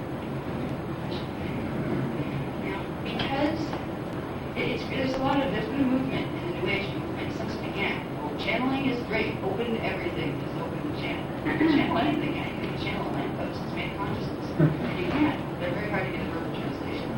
It usually takes more of a sensual consciousness than us, an inanimate one. But channeling is not a bad thing, but it can be if it's not done with awareness. One of the biggest things going on right now with the Illuminati trying to get control of the Earth grids is they're trying to get hold of key light workers that have certain genetic codes that resonate extra special with you, because they can control through them. They are using channeling to give them distorted information. They're using channeling to give them energy techniques that are supposed to be good for the planet, that are really meant to crash the grid, make sure they can't merge for ascension. This is the easiest time for someone to develop channeling skills, because it's a time when the grid is vibrating higher and higher and higher to go into ascension cycles. So that makes it easier and easier and easier for those veils inside of your own mind to be identified. But it's also the most dangerous because of these forces that would like to stop this. They would very much like to use as many people as they can to distort information, to sabotage the ascension cycle so the rest of us can't reach a genetic high point. They can do many things. There's something called holographic inserts. These are pictures that can be put in your mind and attached to your own pictures. So you don't have to do this. You don't put your pictures, their pictures. All you know is pictures. And they can make them so intense that you can fixate on those pictures. And those pictures will guide you. Or it might be thoughts instead of pictures. Thoughts just can't shake. You get fixated on something. These are little hints. Now, we all have a tendency to be able to do that anyway. Even the Illuminati ones that, they used to, we get hooked up on a negative thought and just have to go round, round, round, until it manifests it big time if we want to. They know we have this weakness to begin. They know that we don't have control of our minds yet, because nobody's explained to us what our minds are. Most of us don't know that on D4 we have our astral awareness, on D5 we have our archetype, on D6 we have our celestial consciousness, and all the way up there's a level of mind that corresponds with each of those dimensional levels of identity. We have our subconscious mind down here between D1 and D2, and also our physical body consciousness mind. We have our logical focus in the three-dimensional frequency bands. So there's a structure of mind that if we had been taught about it in the first place, we might have figured out how to use it. What we're doing is walking around as unconscious creators. We are creating constantly morphogenetic fields with our thoughts, and they will manifest conditions. But we are not taught how to create the right thoughts, to create things we want to see. That is because the Illuminati matrices have been the ones in control here. They didn't want those things learned. If they teach a group of people that they are lowly, they are sinful creatures, They are fallen. They're pathetic. All they have to do is praise God and do what you're told. That thought creates a morph field in a being, even in a God being. And if enough energy is put into it, that being starts to act like a lowly, pathetic creature that can't connect with anything and is afraid to trust anything but an outside authority to direct its energy. That's what we've been learning. One thing we need to do is give ourselves the gift of control over our mental bodies. You know, it's very interesting. I've noticed this. Now, I've been observing different, especially New Age spirituality stuff that's popping up, you know, like different isms and stuff. Some of them are great and some of them aren't. Running themselves is great. There's a number of them that promote, oh, that's just mental stuff. That's not spiritual. That's only lower mental body stuff. Excuse me. If you want to ground spiritual, it has to go through the mental body. That's the stop on the way down. What they're doing is teaching you, let me control your mental body. We'll direct it where we want it to go. We don't want you to worry about that. You know, that's not serving your best interest. What is serving your best interest may be intimidating because, like, I have this mental body that I better get control over, right? It's like something we didn't have to worry about along with the groceries and cat and, like, work and all that kind of stuff. Now we have to worry about programming your mental bodies, too. If we learn to do this and to just realize we're creating a grid, a morphogenetic field that's going to manifest itself somewhere inside you and your life experience every time you think. The first trick is to start to become aware of what thoughts go through the head. Most of us don't even do that. We're so distracted out here. We've developed this kind of consensual reality focus. It's right back here. We don't spend much time back here. We don't know what's going on back here. Like, yeah, there's thoughts back there, but I don't know. I don't have to visit. You know? Spend some time with yourself in just quiet contemplation. And just observe. Put yourself in the back of your head as an observer. See what flies by. I mean, you may get pictures, you may get, I'm supposed to do this. There will be a whole scenario of images, thoughts, impressions, things to do, things they didn't do, past, present, future, running through your head. First, you need to become aware of. Then you need to learn to stop them a little bit, make them move a little slower. You can do that by commanding. They never told us either that all you have to do is say, slow down, and they will. You can learn to direct it. Once you slow down, you can look at it. Is this something that it obviously belongs to me at the moment? Where's it coming from? Does this serve my growth? You will get thoughts coming out from your inner child and all those horrible things that your poor parents didn't mean to tell you, but they did. All those horrible things they did to you, possibly, because they didn't know any better. You will hear thoughts, recordings of those. You're bad. You never amount to anything. All this stuff that, you know, even the best meaning parents have said things that didn't help our development any at all. It gave us a self-concept that was lower than what could have made us stronger and more powerful and more focused and more godly beings. These will come up. You'll notice those tapes, called mental tapes. You will find ones that you did to yourself. That because you overreacted to a situation or misinterpreted it, you fixated on it and created a thought pattern around it. But if you keep watching, you will find thoughts that seem to belong to you. Yeah, that's mine, that's mine. And you will notice other ones. There will be other ones coming from other incarnations of you, because they're happening right now in their own space-time zone. You didn't die and become somebody else. You became all of them at the same time. You will all experience at that moment unless you want to transmute your body. So you will get their thought forms drifting through your head as well. We can learn to tell the difference if we take the time to do it. What energy signature is coming from you and what's coming from something that's not exactly you right here. And that's an important skill in it now. Because right now, they're attempting to use the earth grid itself and the electrical lines, the electrical grids that we have set here for our power bases. They know how to attach mental pulses to those currents of energy that can directly enter the human bioenergetic field and program in what they want. They can harness brainwave patterns this way. And before they can do real good with pictures, they have to harness brainwave patterns. It's called a frequency fence. They're starting to activate in small groups. They're trying for mass level. And 2004, I believe, is the date that they have when they're going to make their major effort unless something gets in the way and those people's thought form is a little too high for them to reach, which we can do. We need to become aware that we have a mental body. wonderful support structure of higher dimensional identity that will guide us and help us through this mess down here. Because it is a mess. It's one of those messy little spots in the consciousness of all that is that will work itself out one way or the other. And in higher perspectives, God loves all its parts and knows nothing's really destroyed. But when you're down here, it's a little different. You know, your physical body is a vulnerable thing. You're here. It hurts if it gets, if something happens to it, you feel pain. There are advantages to not having to go through the negative scenarios from that perspective. We can stop our minds from being invaded by this if we stop long enough to realize we need to look and see what's in those minds. Get familiar with what is ours. Start to look at those patterns we've been trying not to look at ever since we left mom or dad. Those things that we don't want to deal with because they're painful. Because even the grids we set for ourselves here that our parents set, some of them are very painful. You don't want to deal with these issues, so you can push them away so you can function. These will be coming up anyway. They will be starting to come up for you. And because of the grid activity, the energies that are coming in the next 20 years are higher frequency. They're going to move this stuff around inside you anyway. So you're going to start to feel it. You might as well do it in control now. Start to look at your thoughts. Start to say, okay, you're a child, I know you're in there with the program. Let's have a talk. Let's do this nicely so you don't have to blow up in my face and make me feel lousy for 3 weeks. I know you need it, and now I will be your parent, and I will let my higher self, my Rishi self and above, I'll let that level be our parent. We'll work through this.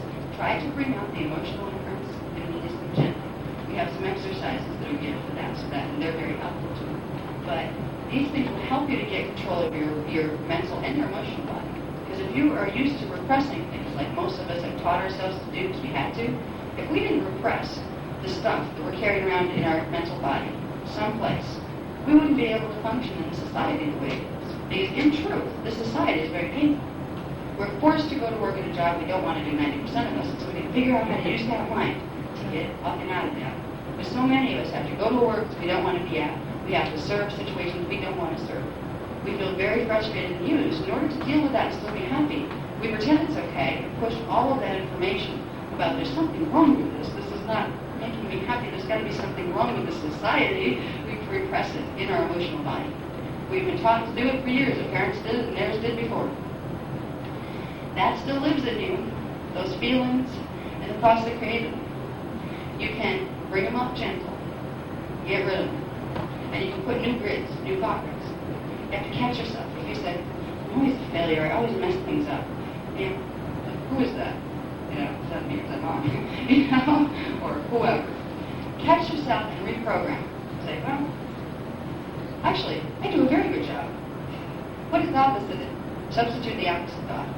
This will train you in some basic control skills of how to direct your mental energy.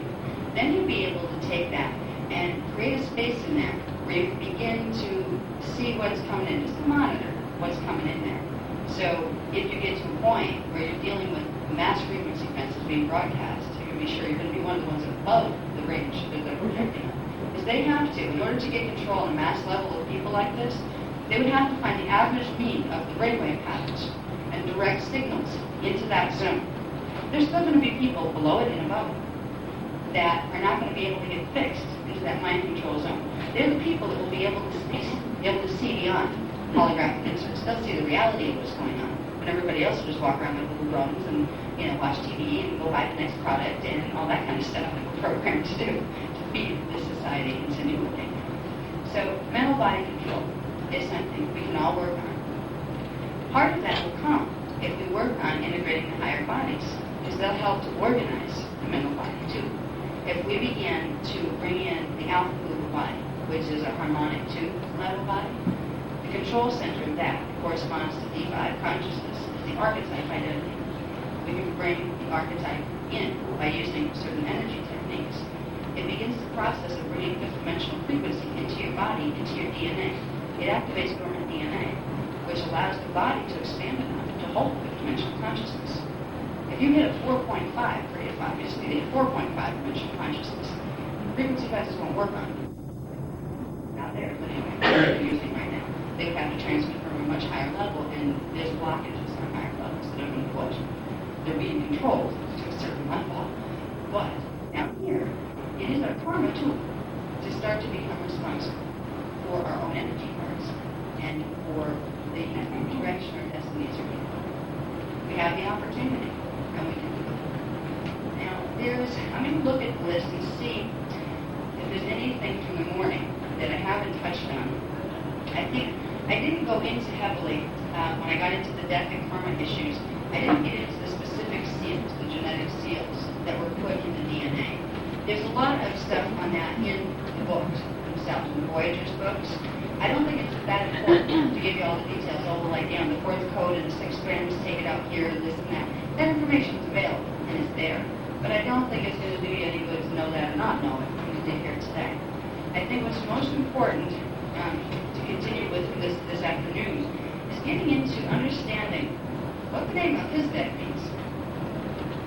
There's a whole lot of Melchizedek stuff popping up these days. I don't know if anybody's noticed, but if you look on the internet, there's this like huge group of Melchizedek, this Melchizedek, that growing. Interesting thing about it, you never know which side you're on. You know? There's good ones, there's ones that are in between, and there's ones that are not good ones. The name is being kind of misrepresented. Well, I'm going to talk a little bit about the Melchizedeks. Then I'm going to talk about the cloister Melchizedeks, which is the family of Melchizedek that I'm with. And we tend to annoy the other families of Melchizedek sometimes because we're sticklers for detail. And if something's supposed to be done a certain way, that's the way it's supposed to be done. And if God is really not a big guy sitting on a throne, and we taught that God was beyond gender, we don't want you teaching people that it's man. That's destructive. Okay? This is the difference sometimes between a regular Melchizedek family member and the cloister family Melchizedek. Those subtle differences we know are important to a developing consciousness. There's been distortion in teachings. I mean, if you look around here, the definition of Melchizedek or Melchizedek priesthood, what are they? It's a patriarchal organization, which means they do not look at women as equal. They do not look at God as having a female character, which of course means they're going to deny their own emotional nature, and they're going to be really rigid and all this kind of stuff, and they're going to probably not have much feeling for the earth either. You know, they deny the feminine quality. This is not the cloister Melchizedek teaches. This is some of our prodigal children and the other families, and that's okay. They have their place, because there are people out here that will not listen to somebody who talks like me. What do you mean that men are better than women? You know? That's where they're coming from. So they need to have a patriarchal structure to tell them, yes, it's fine to be your, lead us to chauvinistic self, go ahead, at least we'll get you hooked up with God, Some of them aren't so innocently using distortions. Some of them are purposely using them. There's been a whole line of Melchizedeks that came through from a harmonic race, the harmonic 3 race, that were called the Elohim, that had some real different ideas about how human consciousness should evolve down here. Some of them were like overprotective parents that didn't want to give you too much, want to learn and, keep them dependent. Others wanted to give it all, sleep with you, and others said they should just self-terminate. So there were certain families, even in the Melchizedek ones, that felt the grace, let's say. Some of them even went into monadic reversal. But of all of the 24 God seeds that exist within the God source, out of which all these cosmic families are created, there's about 3 that have managed to maintain about 80% of their families in clear codes. And the Melchizedeks are one of them. The Melchizedek is a God seed. That is the name or the tonal resonance, the vibrational pattern that translates into a word here, of one of the God seeds in the source matrix. It is the God seed that the human design was created through. So Melchizedek would be the name and the vibration. And the vibration is more important than the outer sound. It's the vibration of that energy that would service for the collective human race, wherever it is throughout the galaxies. That was the original large beam of consciousness that it came in on. The Melchizedek beam of consciousness and the Melchizedek God seed are also one of what we call the prima God seeds.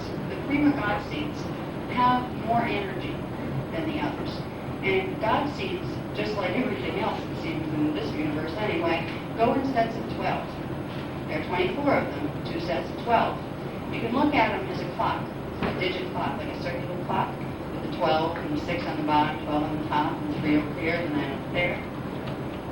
Those positions are important, be it in any of the lineups going down from the God seed, because there are 4 primary positions in a clock of 12 that are the ones that have more power, more of the full codes of whatever matrix it is, and more of the consciousness, more of the identity. The 12 and the 6 positions are equal, and they hold the energy imprint that is stronger than all of the others. If you put all the others together, they would create the 6 and the 12. When the 6 and the 12 are put together, it would represent the whole clock. And I'm saying the whole clock, not just on the God seed level, because your soul works the same way. Your soul has 12 incarnates, or sets of 12 incarnates. 4 will be the primary power holders. And probably most of the people in this room are either in the 6th position, 12th position, 3 or the 9th position in their own soul. Or they wouldn't be at a level of awareness where they even be listening or something like this. But the God seed, Melchizedek, is the 12th position. It holds the codes of all the rest. So it's able to connect all of the others that came out of that whole family, consciousness, that whole God seed. It can redirect their codes in the matrix if they get lost. This is why there's something called the Melchizedek priesthood. The priesthood is multidimensional. It comes all the way down through every level of identity. There's the cosmic level, there's the universal level, the galactic level. I have somebody say to me once, "Oh, you're Melchizedek." I'm it's like which level, Yeah, there's a lot of interesting things going on there about it. There's also a gene code here that goes with Melchizedek. It's a gene code that is considered what's called a cloister race. A cloister race is, we go back into the root races of consciousness out of which we were seeded, and I've done this in other workshops, so I'm not going to go heavy into it, but if somebody wants to know about the root races and cloister races, it's in Voyager's 2 Secrets of Dimension. Very well mapped out in there, quite detailed on how that worked. But anyway, the Melchizedek is a cloister race. It carries certain amounts of the silicate matrix 12-strand DNA gene code in its morphogenetic field, and in its gene code itself. We all have some portion of it, but right now, in the time frame we're in, most of the race has 4th strand present at birth, and the process in the lifetimes now would be evolving the 4th strand. The Melchizedeks have the 5th strand present, plus, because they are a cloister race, they contain the imprint for strands 7 through 12. They can be activated once their main strand is activated. Those strands in the DNA in the morphogenetic field correspond to dimensions of consciousness. That means they are able to pull in more than the people, the average person in this race cycle right now. There are ones above the Melchizedek race range too. There are the indigos, they call them indigos, the paradisians, who are born in the 6th strand activated. That means they can bring in 6th-dimensional consciousness at birth, which is full soul integration, which is full alpha body version. So these things are all connected together. And it's much easier to understand. If you want to understand and see these connections, the writing is the key. To see it in writing, you see the diagrams, you see how they go together. It's something it's hard to do with a large group to get that tight into the details, so I can get across to you, look how tight this paradigm is. It goes right down to the DNA, so it goes all the way up and all the way down. When we get into the Melchizedeks, a lot of people say, oh, it's one of the spiritual cult movements. A few people have said that. We're not a cult. We're a race line. Sorry, we're not a cult. We just happen to have these gene codes and happen to be from these matrices. But so are all of you, ultimately. The human design was designed through that God seed. So when we go to our God seed, as a collection, the God seed we just visited, guess who? That was the God seed Melchizedek. Because if you are in a human imprint, even if you didn't start out that way, there's a lot of ET consciousness, by the way, walking around in human bodies right now, because they had agreements to evolve through the human form, because their own race lines lost some of their codes. So they would get their codes up enough to where they could incarnate in human form and then finish their evolution. That was what the human form was really designed for, to rescue all the other ones from getting stuck in the matrix. But we each have a very personal connection to our God seed. But our God seed is the same God seed, because we are all in the human imprint. Now, not all of us came in originally through the Melchizedek thing. If you happen to be in some of the stellar races and you're easy walking around in your body, which means we have more ET memory. You have other forms rather than human forms as your primary incarnational memory based. You might have come in from one of the other 24 God seeds. But because the Melchizedek God seed is number 12, it holds the codes of all the rest. So you can evolve right back through, and it'll take you right back through your own God seed. So it's like, head God seed, you can look at it as. You don't have to follow the protocols that some of them might throw at you out there. I mean, I don't know what some of the other Melchizedeks are teaching. Some are good, but some are very rigid from what I've seen. I'm sure they mean well. I'm not sure they mean well. I mean, I don't know. Some of them do mean well. Some of them are being distorted. And I can't spend the rest of my life trying to see which guys are still with the light and which ones have been compromised. But by learning the techniques that we get, you can start making these differentiations yourself. When you go to the God seed, you don't have to use the name Melchizedek. It's not going to change the fact that that's the God seed, that you're going to connect with. That's the one that's going to get you back. If your codes are compromised on any levels, which if you're a human body down here right now, they probably are, and even mine are. I walked into this body, and believe me, it needs work. There are miasmic patterns, there are karmic grids in here that have to be shifted. For me to do the same things that you guys like to do, which is full body integration and all that. You don't have to be afraid of the Melchizedek name because you're getting involved in culture or becoming a guru or anything like that. It isn't like that. We offer column ordinations. I'm not sure why, but we always have. In fact, it's probably where the word originated with us, and then other religions that took our information and distorted it, put other significance. An ordination is a contract bond, which is a bonding contract, field bonding, between you down here and a rishi up there. They were originally done so the people here who had the misfortune of coming out of one of the reverse matrices from the Illuminati could bypass their matrix and get a link to a rishi and get their ascension codes back. It's called a host matrix transplant. They'll transplant you into a light matrix if you're aware enough here to ask for that alignment. And you will be able to therefore help the rest of your matrix that got reversed once you get up there. So it's an energy thing that happens. It's not that you get ordained and now I get to walk around and say I'm about this or whatever. It's not about the title. It really never was. Some of the religions and things have gotten really twisted with that, but they forgot why the title was there in the first place. They just got hung up on the title and the ego trip that goes with it. It's not about the title and the ego trips. An ordained Melchizedek minister has a field bond with the rishi in harmonic 5, a true ordained one. There's a couple out there that are saying we're ordained, and that's a questionable thing. That is not my business, to read their matrix too heavily. But I have been asked to say that one ordination may not be the same thing as another. Okay? There may be certain things missing from some. The cloistered family are sticklers for these, especially frequencies that might be missing from an ordination that's supposed to be there. Ordinations are about energy. They're about frequencies. Now, each of your group bodies is a pattern of frequency, a dimensionalized pattern of frequency that you are progressively integrating into your body, which integrates into your DNA and progressively activates DNA strands in the post-gen matrix.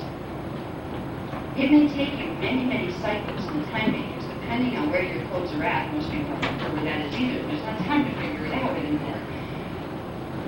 You don't know where your codes are. You don't know how many cycles it's going to take you to get your Hupa bodies aligned. If you want the fast way to do it, you make a link with Rishi. You let that Rishi bond with their energetic field. They can control you. They're not interested in controlling people. Anybody who has control of themselves doesn't need to control anybody else. And they're in control of themselves. But what they do is sustain a high frequency field agreement. They sustain a pillar of light between you and harmonic 5 that you can't quite build yet until you cycle enough to get your Hupa bodies on. They will hold that pillar of light for you that you can align your Hupa bodies in, which will accelerate the process of Hupa body alignment. They will also help to release the miasma. They will work with you to clear the karmic imprint as fast as possible without throwing your system into chaos. Because if you process it too fast, you can really figure yourself out once. It's all in there once, that kind of thing. I have a contract bond with one of the rishi of the Melchizedek place, and as you know. And it was funny because it took me a while. Mine was kind of complicated because I did walk in and all that kind of thing. But the bond happened before I had conscious memory of it once I got in the body. It's like, I got one of those. I were they, no I? But then the memory came back. And I do remember, but I was taken to other levels of consciousness to have this done with me. I was taken from this body and with this body a couple of times in the future, where I had my initiations done in a place called Terra. Terra is Earth and harmonic 2. Terra is Earth in the future. So I was taken there for my processes. This is where I got my training. I think it was to get out of the distortion factor of what's happening with some of the Melchisedec's down here now. Because there's a big attempt, because of the information Melchisedec's carry, they're one of the primary names on the top of the hills with the Illuminati matrices. And I know 4 of them have been infiltrated already. That's scary, because the Melchisedec's who are practicing their thing don't know they're infiltrated. They'll have 99% great material, great stuff that'll help you, and that 1% shoot and turn it to mean the opposite. And that's the tactic that's being used. That's why they sent in the Azurite Council. That's why they sent in the Cloister Melchizedek family, to try to get things back online. So I do believe that when I got my ordinations, it was done not in this space of time, to make sure that whatever patterns of distortion were being brought in were not incorporated into that field. That was why. But at this point, I've been told that I can transmit clear codes. When they told me about this, I thought, what are you talking about? What is a code? What is a transmit? What does it have to do with ordinations? The ordinations are an energy process. When you link with the Rishi has the full 15-dimensional codes in it. You become a vessel that you can transmit 12th-dimensional frequency to people once you're ordained to certain levels. It will activate, at least temporarily, all of the Hula bodies and bring them into activation along with your 12-strand matrix. They won't hold it all at once, because if you haven't gotten there naturally, your body won't tolerate it. But they are able to burst it through enough where you can activate the fields of other people and begin the Hula body activation process in others. That's what ordinations and initiations do. That's what, when I do ordinations, I just kind of walk the field and I hear, whichever one's working with me in my head, it's like, well, does with the ends here. I'm understanding what chakra work is being done and what's being done. But we're transmitting frequency to the person who's receiving it.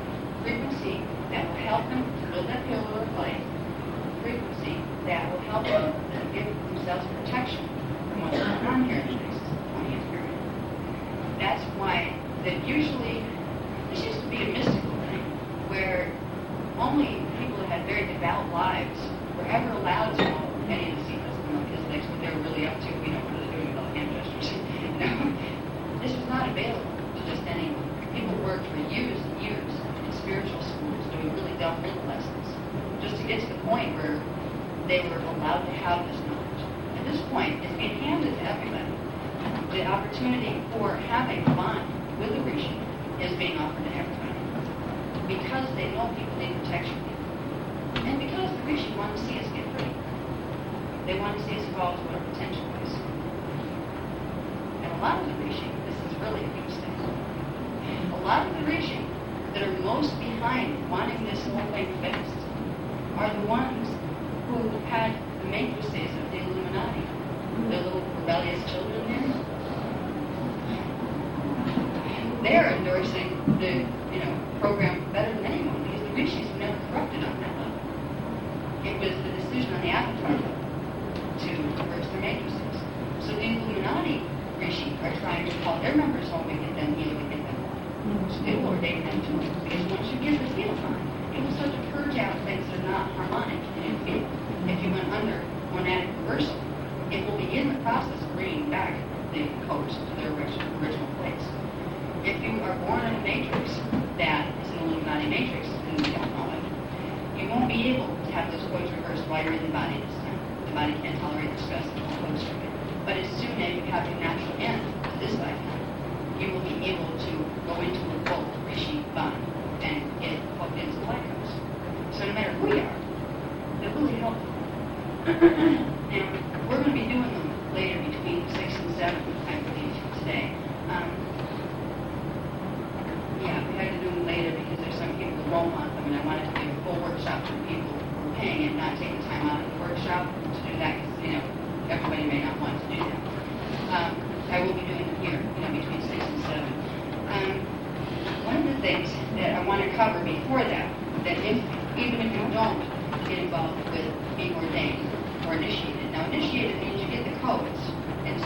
stimulate the activation of the Buddha bodies, and it starts to stimulate the DNA activation. But it's not as much of a commitment. You don't get a rishi fused to your DNA.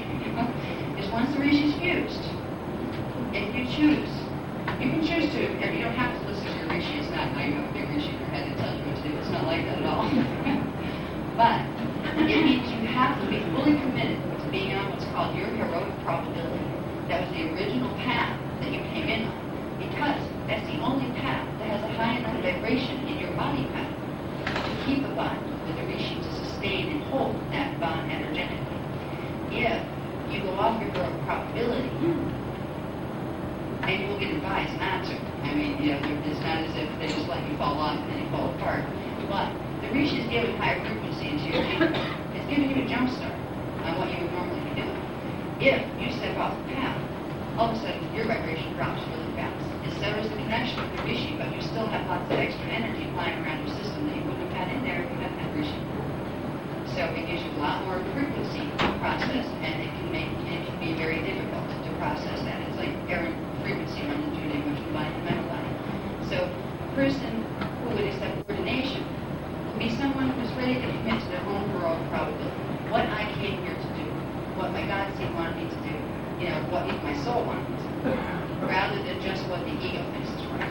They're willing to learn to open the lines of communication so they can start to hear the higher self that was talking to them and guide them. And if they're having a problem or an issue, that's where you turn for counseling. You learn to go inward. There's nobody out here that's qualified to counsel you or to guide you as what you will ultimately find within yourself if you learn to open doors. So with your rishi box, the only negative you can say that's attached to it is that if you break the bond, you're going to have more frequency in your field process. And with that, coupled with the frequencies that are going to be coming through the earth in the next 20 years, it would be very difficult to process them while staying at least emotionally centered. So before you make a decision, think about it. Do I really, is spirituality important enough to really do this? Because this is real. We're not kidding. There are energy transmissions that are given in this. It's not like, well, I decided I'm not going to be about this thing. That kind of thing.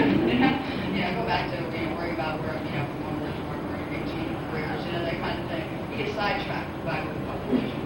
Okay. You need to be aware that you can still do what you want out here. But you do it in a way, say, okay, higher self, whole self. Raise this to the level you want. Point where I should be in my divine right order. You assume that there's a path in your divine right order at any moment. What you should be doing with yourself, ideally, that would contribute to your greatest joy and development, and everyone else is around you. You aim for that heroic probability, which is your alignment with the God source. If you do that, and you're committed to that, and you take it seriously, you're not going to have a problem with an ordination. You're not going to have a problem with a rishi. It's only for one of those people that, I'll try this, and then you kind of throw it away, put it in the drawer, and it doesn't mean anything to you. And then you just don't try to develop inner guidance. You really don't look inward, so you're not going to know if you're on the heroic path or not. You're not going to know if your vibration's going up or down or what it's doing. That's the only time I would say, think about it first. You don't want extra energy flying through there if you're not seriously committed to synthesizing that energy so you are still functioning. If you're ready, you'll know it. You'll feel it. And if you're not, that's okay too. That's what initiations are for. That's where you just get the codes transmitted and you begin to have your process activated. You can also, it will also be assigned a rishi name that one is working with you. And we did this once, and it was really funny because that made me 3 or 4 hands go up. I think there were 60 people in the room, and 59 hands went up. So they did a group initiation in that particular room. But that doesn't have the same protection levels involved. It doesn't have the same acceleration levels involved. But it's a beginning. So if you're a little squeamish about, am I going to be able to really stay in my heroic probability and not crash my DNA by, falling out of my bond with the rishi, you might want the initiation step for people who have that. You don't have to have either. You can just work with your own God seed and leave it at that. But the program works, it's amplified each step you take. It will give you more focus, more strength, more clarity, faster than any one step alone. And that's why it's a program that it's put together. So in the program, whether or not you choose initiation or to just work with the God seed without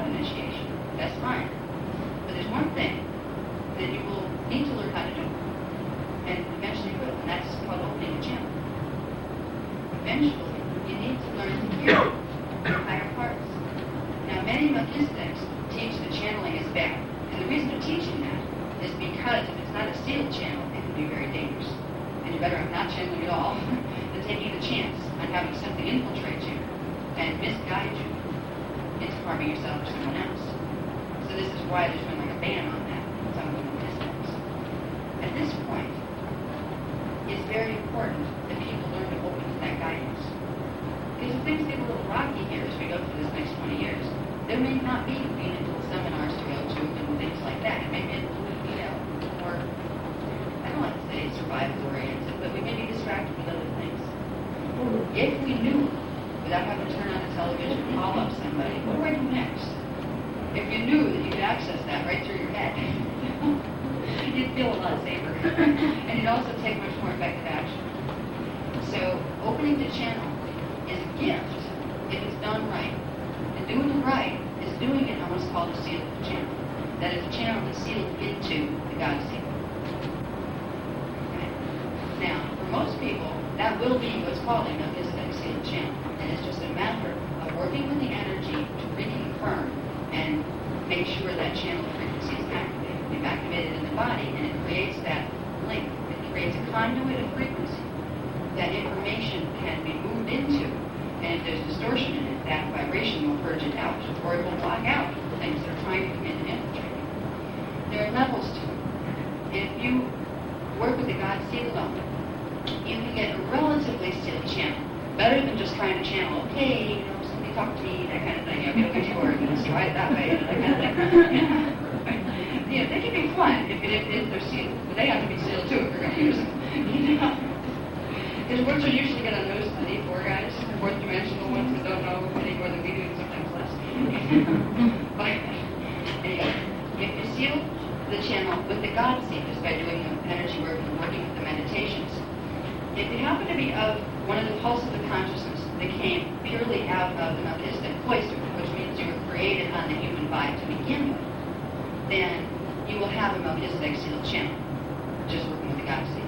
But if you are from one, you are a pulse of consciousness that came out of one of the other God seeds, that's fine. I mean, they're all, fine, all God seeds. But it's a different configuration of energy.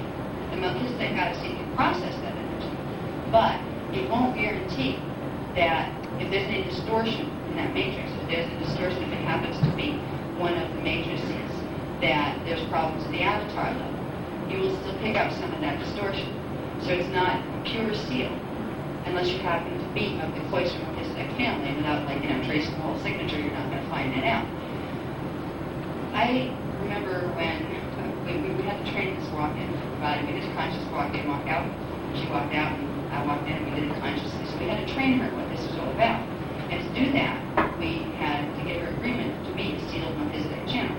And she agreed. And there were certain configurations put in the auric field that served to block anything else out that didn't hit the vibrational rate of that. If there was a disorder to a communication of frequency coming in, it would either try to order it when it hits the ceiling on it, or it will bounce it off if it can't be. So it's like there's probably an equivalent in radio. I don't know a lot about how radio and TV and stuff works here, but I have a feeling there's an electronic equivalent to this, where it's a frequency harmonizer, and if you can't harmonize the frequency so it doesn't hurt the mechanical instruments that the frequency is going into, it'll just bounce it off. And this is what sealing will do. It will not stop you from talking to anybody in the universe you want. You can talk to anybody you want out there once you open the lines to channel. Channeling is not that hard to do. We do it all the time, we just don't realize it. We're always translating energy signatures. And that's what channeling is about. It's about pulling in energy signatures. I could channel plants, I've done this. And they do have consciousness. Some of them are very evolved, actually. You can learn to channel just about anything if you realize your body is built to move energy through it and to translate that energy. And all you need to do is point your consciousness towards it. Move your consciousness into it. Because remember, you're a morphogenetic being. So is everything else. These are the illusions, solid things. There's no separation. You just move your consciousness in a direction. You're moving into the morphogenetic field of something else or someone else. You'll get an imprint to bring your consciousness back to you. and you will have something to read. Now, you have levels of channeling. There's live channeling where you have one of the higher-ups come in, some of them just come right in the whole body and walk around, and you go to sleep and they walk right in your body. Yeah, some of them do that. They don't advise that, actually. They're very special contracts that will allow those or not in his literature, because they tend to be very hard on the physical body. They're not circumspect. Most full-body channels lose about 20 years in their lifespan. So it's not something you might want to rush into right away. You know? You don't need it, because all you need to do is open the lines for you to hear them. And once in a while, I channel, but not full body, just vocal parts. She would come down to here. You probably heard her, Cesara. She does the meditations, you know? Especially the ones where it's like, okay, we're doing a meditation now, and I don't know what it is. They haven't taught me yet. You know, those.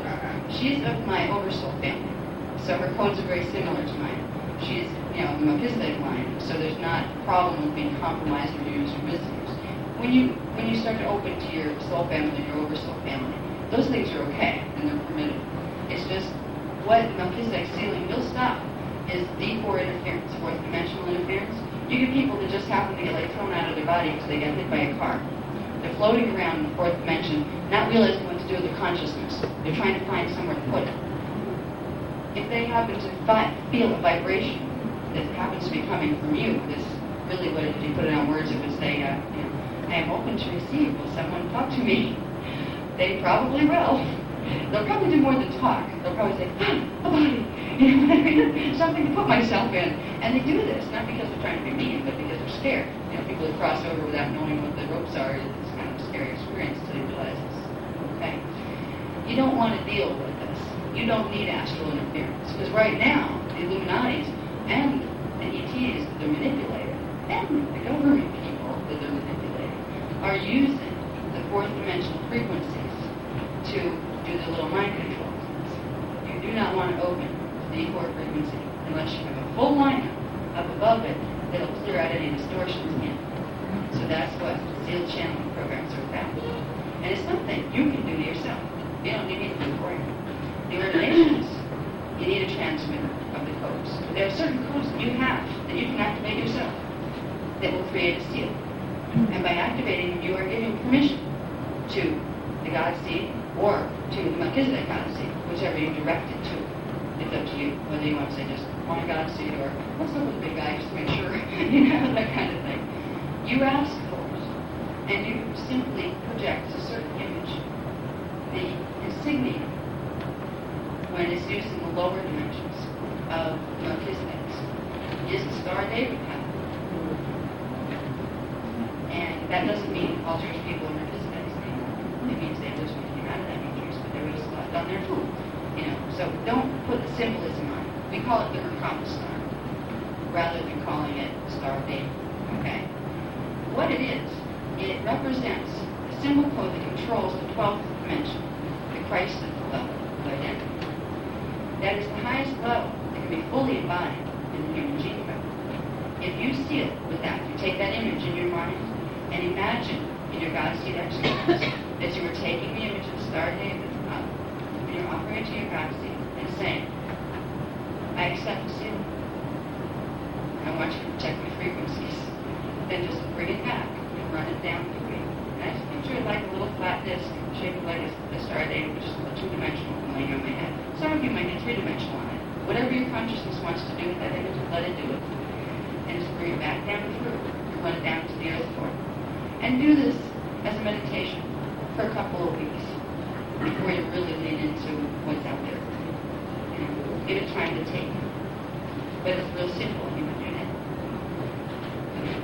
Now, I'm going to see which one is we have at least one more meditation that I want to take you through. And I want to be able to do question and answers. Oh, we still have time. Trying to basically correlate Merkaba field activation to what I'm talking about when I say linking with a rishi and bringing that, you know, pillar of energy down. Is it the same energy? Is this the same or what? We did a class before that got into the more like advanced levels of the Merkaba field and what it meant. There is a level of Merkaba that is built every time you integrate one of the Hulu body shields. Okay, one of the eggs integrates, that builds another level of the Merkaba field. When you link with the rishi before those fields are linked, it gives a conduit of energy that helps that Merkaba vehicle to build faster. So you can look at it as the pillar of light that the Merkaba vehicle would say rotate around or rotate on, that you're building first. And then working with the other exercises would begin those counter-rotating fields moving in the field. So it's a part of the same process. Yeah, it's part of the same process. All those processes are very interwoven with the integration of the group bodies. And that's the easiest way to understand any of it. Got 5 bodies, got to bring them together. You know? Yeah, and that will, even if you didn't even think of the word Merkaba, that will create your Merkaba vehicle. So they call it the shield. When you look at them as shields, little discs, those group bodies. You have 5 of them, you bring them into alignment, and it accomplishes the rest without having to worry about rotations of spin and how fast it's going and all this kind of stuff. Your cellular memory knows how to do that once you trigger it the right way. So, yeah, they are connected. Okay, now, there's one other thing I would like to talk about, and I wasn't only going to mention this at the end, but I've been asked to mention this now, and it's sort of interesting where this is going, because this is like a meditation. I haven't heard this yet, well, all this is together. All right, I've just been invited to do a trip to Egypt that I believe is going to be on the 17th of March to the 26th of March. We're going to be doing some energy dynamics, and it's interesting. There's a very nice lady, Maria, who has arranged all of this. She and her group have gotten a special permission to go in between paws of the Sphinx, where they don't let people go anymore, because there's actually some doorways down under there, interdimensional doorways. If you hit the right tones, they open. It would be nice if we could praise those. Well, I knew at some point, I'd been told, that I would be guided to go to Egypt, and that there would be things that needed to be done there that would be very special and very empowering for the people. Miriam has lined this up, so I will let her explain to you probably at the end here. You're going to stay to the end, right, Miriam?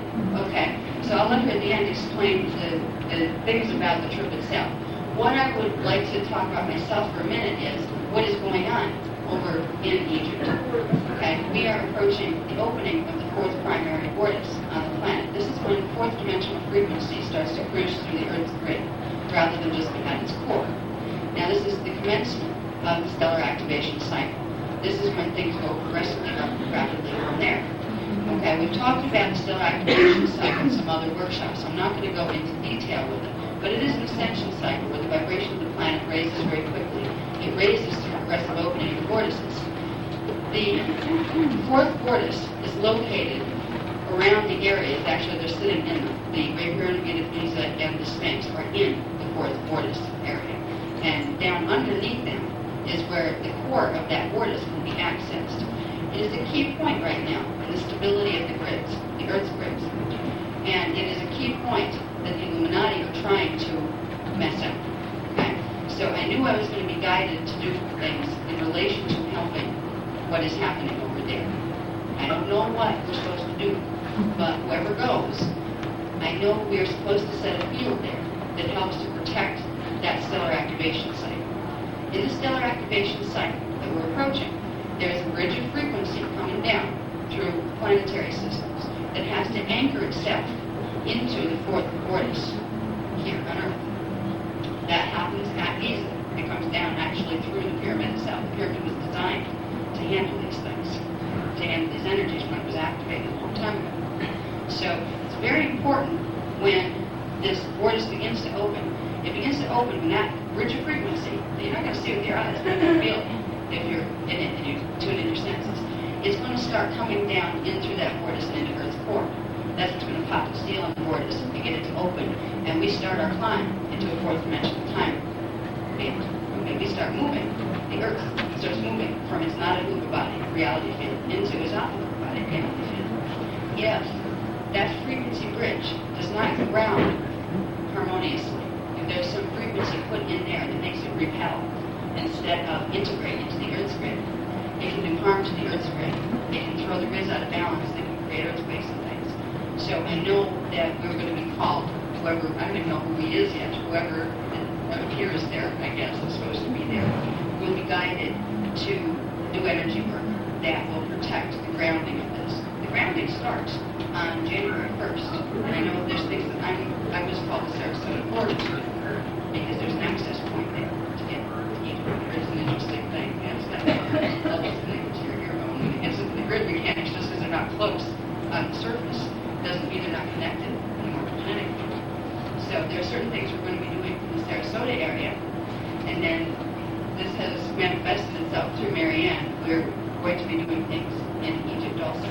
So if anybody would like to come, we'll have to, deal with Marianne. She knows all about how it works, and I have to read it on what the price is, what all of this, normal lodging and things are. But anybody who does decide they want to go, I assure you it will be very special, because I know we're going to be given very, very special practices that will help probably blow your fields relatively very quickly, like really accelerate what you're doing with your own work, because you're going with a willingness to be in service of the planet too, and the planet needs that service now. So it's like mutual exchange of gifts. And I just wanted to mention that I know that it's going to be a very special occasion, and we'll probably be doing more. She's got a flyer on it, and it tells about the trip itself. I'll probably be putting something out on what I've gotten as far as, okay, we're going to do this. What exactly are we supposed to be doing? So it's available, and it might be something you want to think about joining us on. And I'm excited. I've never been to Egypt. It's not my body.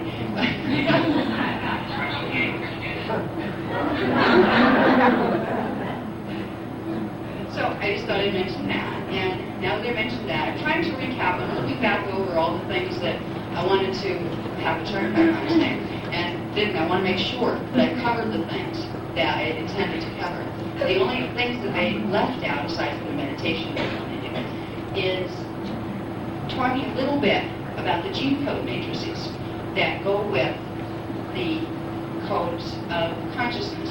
Those are the light codes, the diamond codes of consciousness, that are the codes of light that will connect you to the higher levels of identity, to the God seed, and those of the Illuminati matrices that have the polarization reversal in them. I've been doing, in private sessions, I've been doing something called a Beta scan, which is a read on, you have to be able to hit at least, you have to be able to perceive from the fourth of the body to even see the matrix. You see it as a starburst of energy that has 12 strands on it. And you can tell what strands are activated and what strands aren't. You can tell what coloring is on the strands. You can tell what matrix a person is out of by the Beta scan. In this particular way of identifying families of consciousness, there are three basic types. And on the planet right now, there are three basic types of people's gene codes that all their other personal gene code stuff is built, is in. But their base, underlying morphogenetic gene code, will be either what's called the diamond sun code, which is the pure light codes that have the full link, where that being can link with its Christ itself on harmonic chord, it can link with the Rishi, it has its codes. Some of them may be distorted because of the stuff that's been done to us here, but at least they're still there. At least you came in on that signature. There are others who have something called a son of Belial code. It has half and half, or somewhere near percentages like that, where you have some of the reversed strands and some of the regular strands. And then you have something called the black sun codes, which are the pure, being born out of the Illuminati matrix. Okay? It's helpful, really the only reason I think I wanted to identify that here is because you may find some references to things, particularly the black sun stuff. This is a mystical society as well that has its roots several hundred years ago, but it pops up here and there. It gets into things like the Tool Society and these kind of things. When you hear references to black sun works or black sun matrices, it's almost like a code name that anybody who's not on the end doesn't know what it means.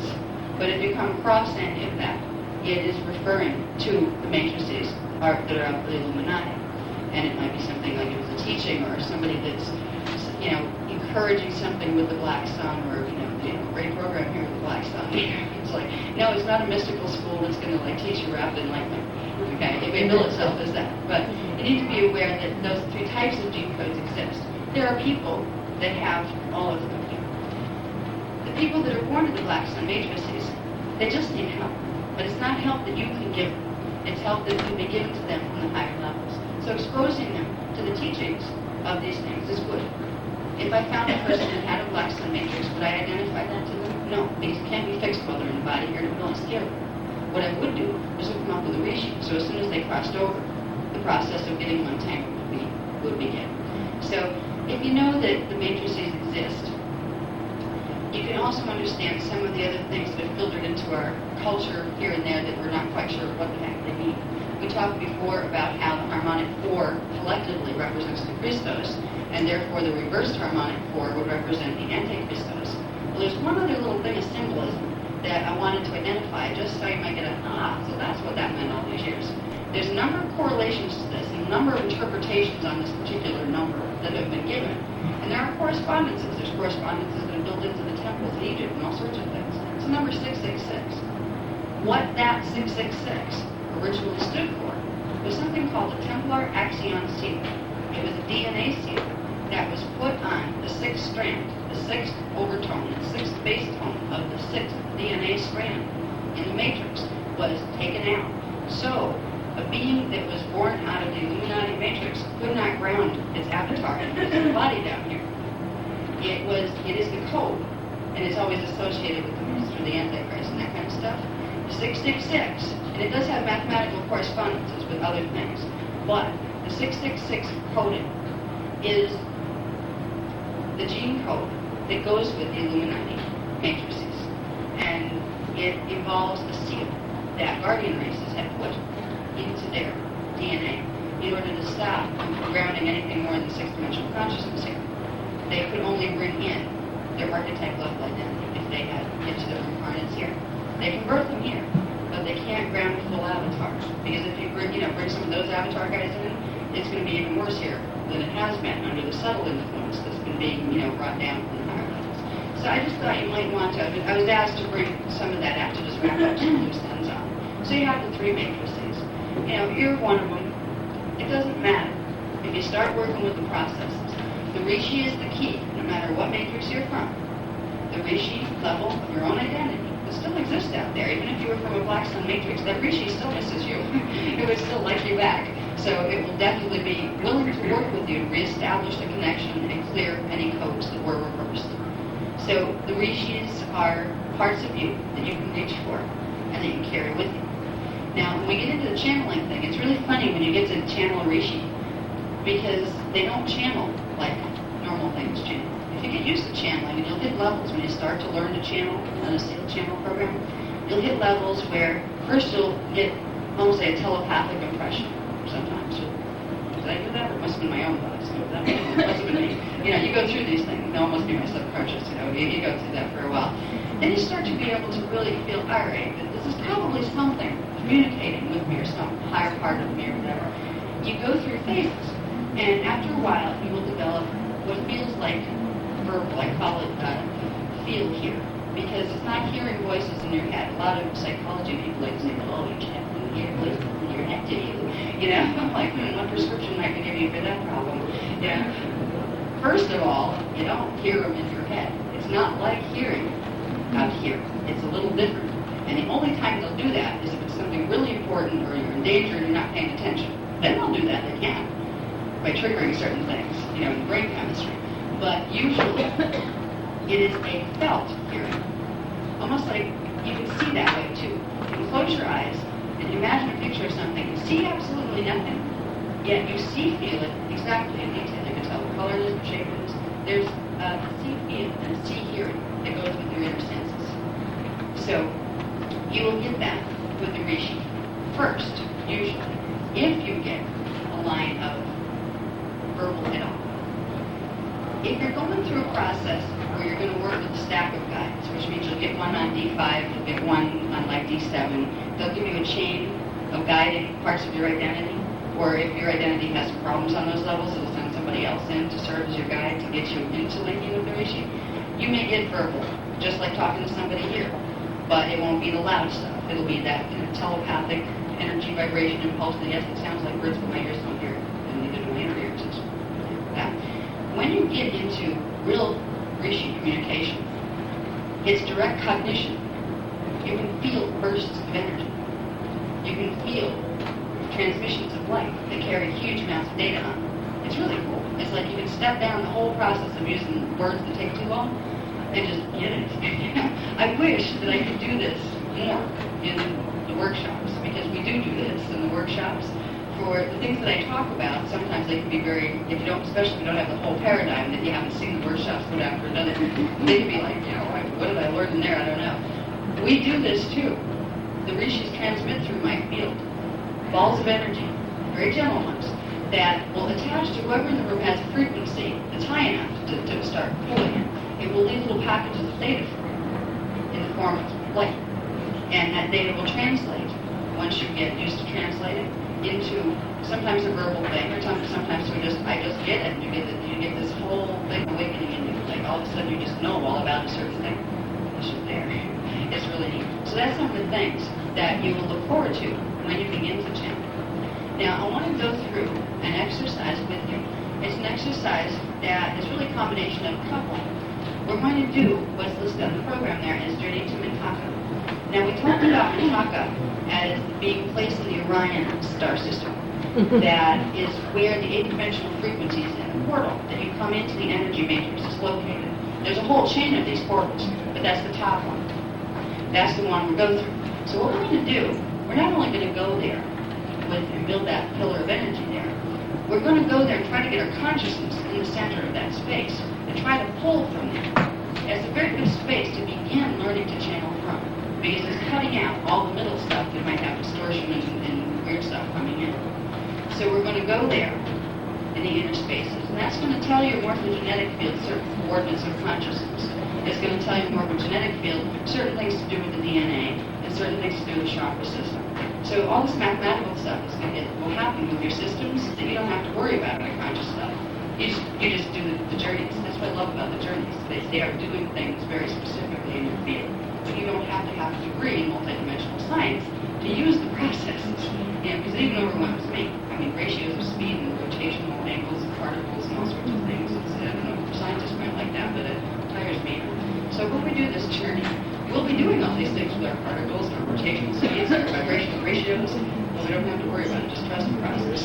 Your field knows, your morphogenetic consciousness of your body knows what to do with this. We're going to go to that space, and then for the people who want to do a sealed channel into the Melchizedek consciousness, into the Melchizedek God seed, you will use, at a certain point, and we'll tell you when, you will use that Star David configuration. And you will again place it over your head, like I discussed before. You place it over your head, and you'll run it into the God seed from that space, and then back down. We'll walk you through it.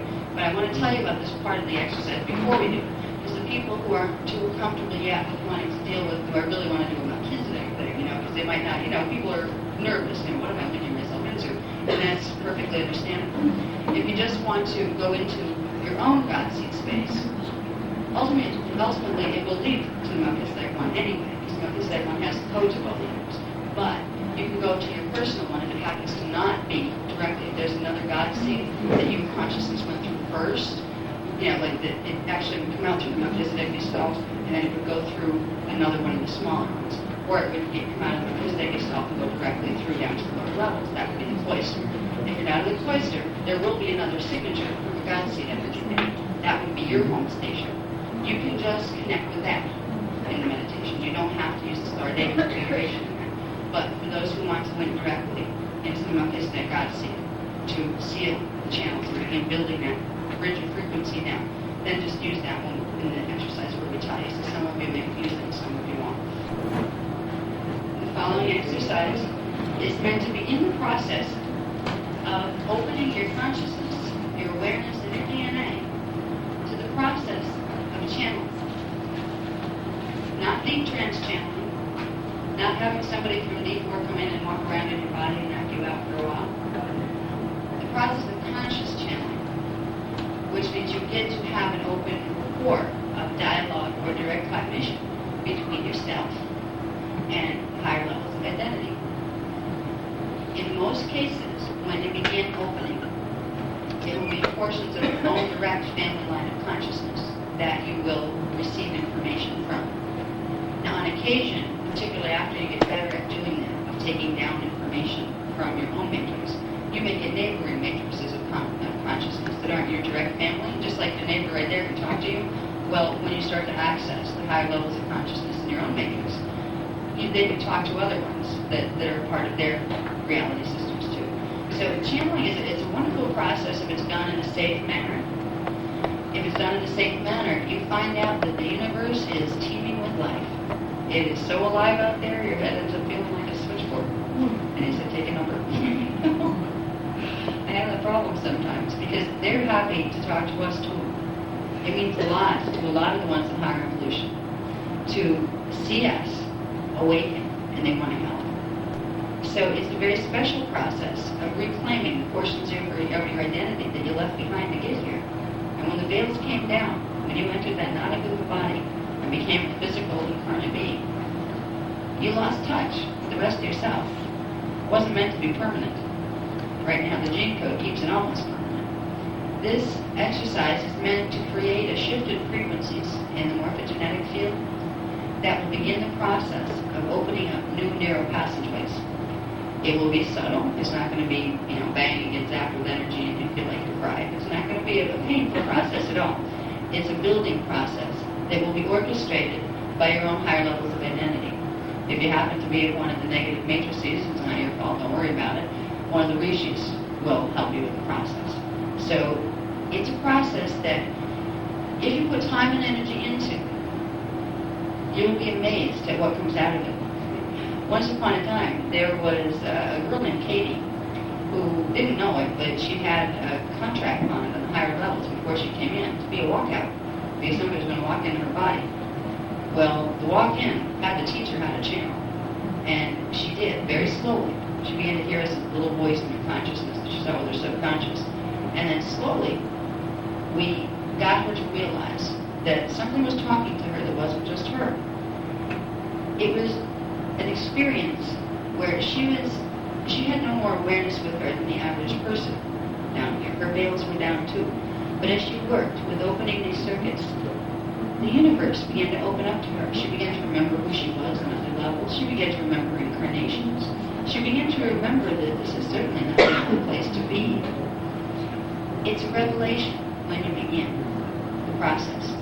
And it's a revelation that it's a joy to be able to do what you know you're safe doing it. Because it is not safe to do if you are not sealed in something higher that will block the D4 frequency bands now, especially now. This will achieve the beginnings of blocking out the D4 frequency problems. It will begin the process of building a pillar of light, kind of like the ordinations do. It won't be as strong. The ordinations are field bond, which, as I described before, is more clear. This exercise, we are going to go from our space of consciousness here. We're going to build that pillar again, that pillar of light, the tube of light, between the top of our heads, the 7th before she came in, to be a walkout. Because somebody was going to walk into her body. Well, the walk-in had to teach her how to channel. And she did, very slowly. She began to hear this little voice in her consciousness that she saw with her subconscious. And then slowly, we got her to realize that something was talking to her that wasn't just her. It was an experience where she had no more awareness with her than the average person down here. Her veils were down too. But as she worked with opening these circuits, the universe began to open up to her. She began to remember who she was on other levels. She began to remember incarnations. She began to remember that this is certainly not the only place to be. It's a revelation when you begin the process.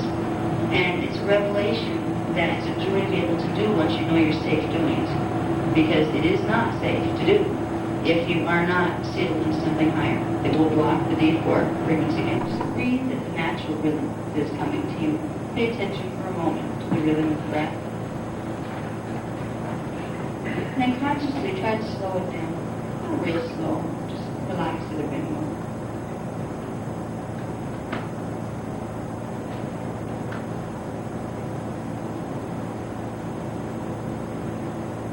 Now imagine in the center of your brain where the pineal gland is, imagine there is a small point of light there.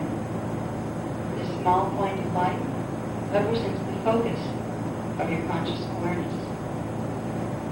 You're going to use the symbolism of a small point of light as a vehicle that your conscious station of awareness can travel in, out of the body, into other dimensional frequencies.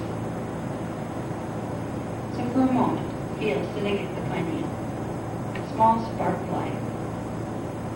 You can even imagine a tiny version of yourself getting into it as if it were a Merkaba field or a spaceship that will transport you to other spaces. That is exactly what it is. Picture yourself for a moment inside the spark of light. It may seem spherical to some, or it may seem like the inside of a holoform to others. Whatever it seems like to you is fine. It's the contours of your consciousness. You're now going to move that spark of light upward from the cranium, up into the seventh chakra, coming out the top of your head. And then you will move it from there, upward to the 10th chakra, through the 11th, then through the 14th, about 36 inches above the head. You stop it there for a moment, the spark of light of the 14th chakra.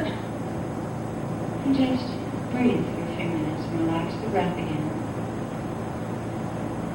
Keeping the sensation of feeling the image of that spark of light before the chakra. Now, from that position of your conscious station of awareness, inside your spark of light, pretend that your mind is in there now, and in your mind, you're going to visualize a crystal that represents the core morphogenetic crystal of the planet Nataka, of the Orion star system. Allow the crystal to look to you in whatever way it will. Everyone will see it in a different manner. If you use this exercise at other times, spend some time if you must, trying to get a good visualization on the crystal. Because the stronger you can bring it into a vision in your head, the stronger will be the energy signature of that location as sent to the morphogenetic body. It will make a stronger statement in coordinates to aim the consciousness toward. So imagine now that your destination, the place that you're aiming for,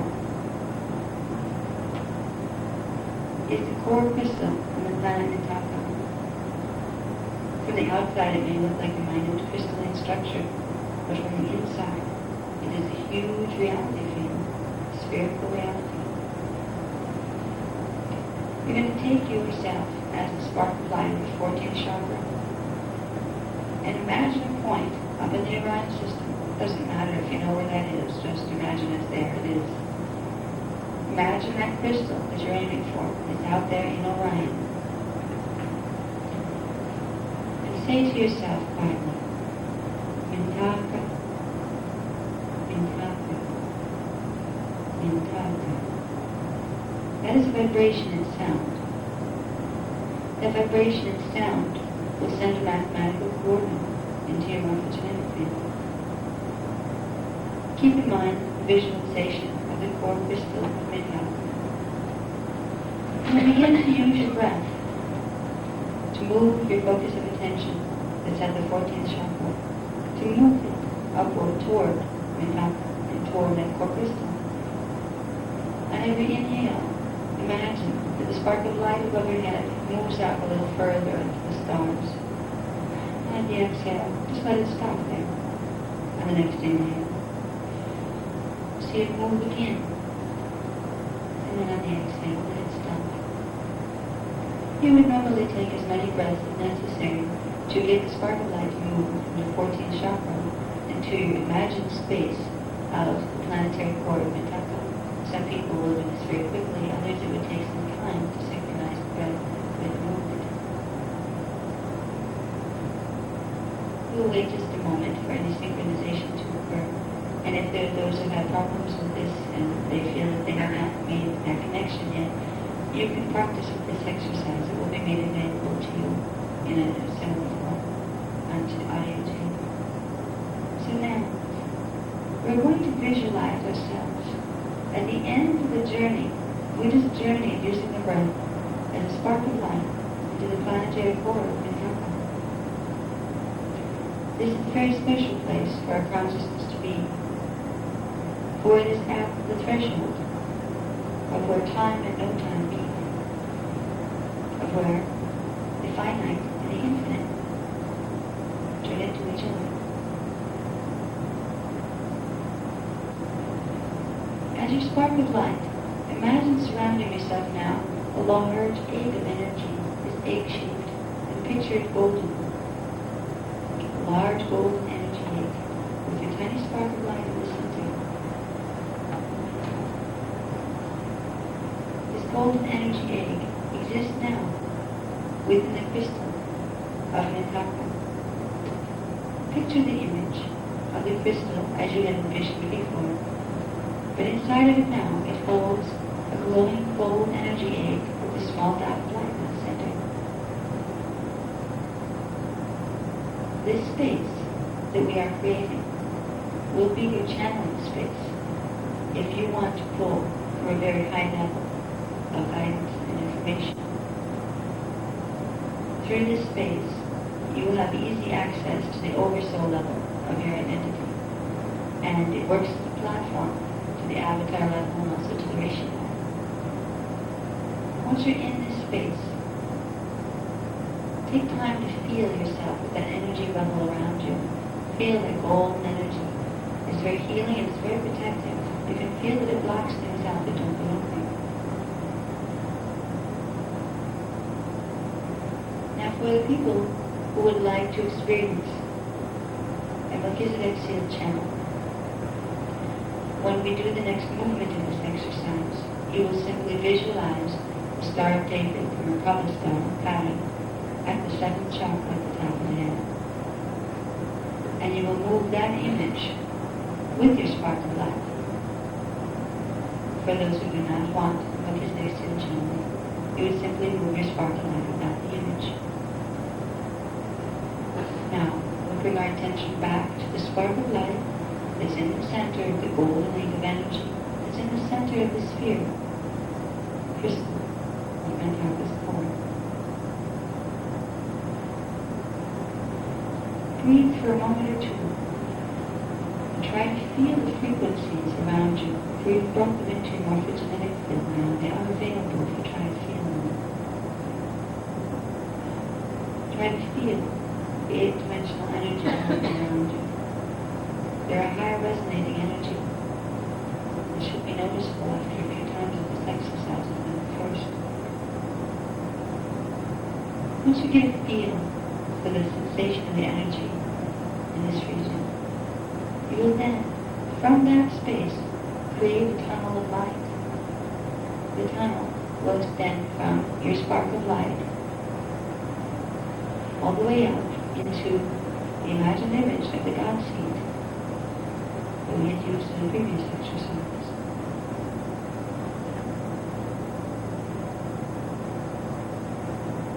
Now with your next breath, as you inhale, feel the gold egg around your consciousness. Feel it begin to expand. When all of a sudden, there's not so many layers to travel through between your station of consciousness, the eighth dimension, and the levels of ascended mastery that you would like to draw from. The egg expands. It expands 3 times with 3 breaths. On the first breath, you can feel a shudder move through the egg. On the second breath, you can feel another shudder run through the egg, but this time only on the bottom portion. And on the third breath, you will feel the egg vibrate and then pop out to a size bigger. You're expanding the field from the 8th dimension through the energy matrix and into the monad and into the God state. You're establishing an energetic bubble that's like a bubble of protection that you can sit within with your consciousness to begin asking for the opening of the lens to channel.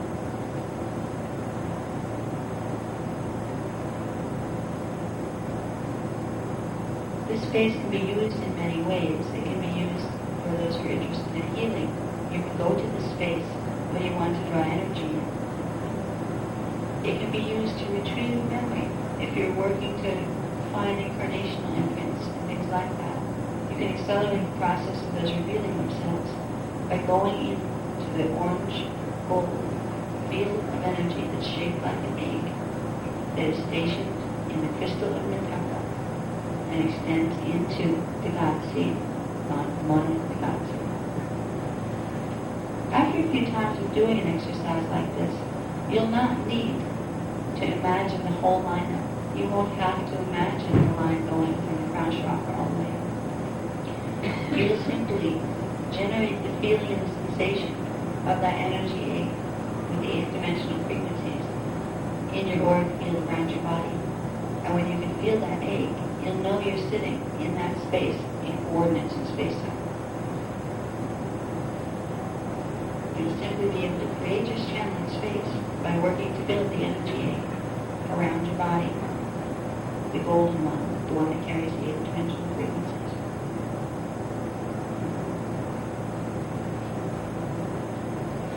Now, while we're still there in our energy egg, connecting into the monad and into the God seed, you're going to put your attention now for a moment on a little spark of light inside that egg. And you're going to move it one step further. You're going to leave the egg there, but you're going to move the spark of your attention outward to the top of the egg. It's going to go into the God seed, and then it's going to move beyond and stop. You're going to go into source. You are planting a piece of yourself as your final destination that you're intending to reach. That piece of yourself, your consciousness, will leave a flame, a vibration in the morphogenetic field of the cosmos on that level. It will begin to send information back down toward you, back into that egg. So your egg now becomes not simply something you sit within, but something that gets filled on the outside. Thickens, the egg gets thicker and thicker as more frequency is given to you, and the frequency has information for you to translate.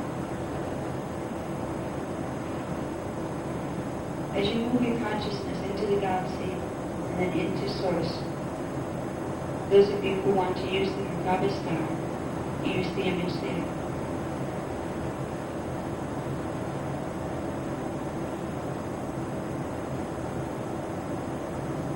Stay with the space for a moment. And then begin to move backward. Move your spark of light back into the energy egg to its top. Feel that space again. And you will build again your tunnel of light, your tube of light, that leads from the crystal core of Midheart all the way down to you. Top of your head. At this time, we'll bring it down to the seventh chakra, and we'll bring your spark of light all the way down from Orion, through the higher chakras, through the seventh, down into the body, down into the third chakra, the solar plexus region. You are making a link between the God seed and the three-dimensional aspect of your identity. Through this, you will be able to accelerate the process of opening the neural passageways that will allow you to channel. And channeling is an interesting experience, for the more you do it, the better at it you get. Because every time you go on a journey, or any time you ask for a question and you get one of them from the higher fields to respond, you get a burst of energy from your consciousness. It helps accelerate yours. It's a very special process if you can spend the time to learn to create the golden egg. We may call it the cosmic egg. And it's your connection to the cosmos. And each one of you have it. And as a collective, you have it. Find your own first, your own cosmic egg. And take that with you wherever you go. But whenever you go to a channeling, or a desire to channel, or if you sit quietly in meditation and say, I would like to learn to channel now, can my higher selves please open and someone talk to me and tell me how to do this?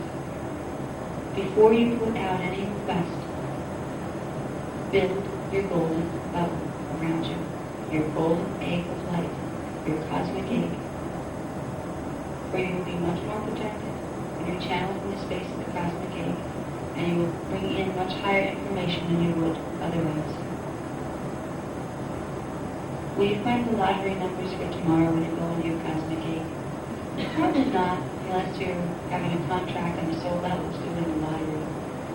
But what you will be able to access is the information that is most important for you to stay within your growth probability of life.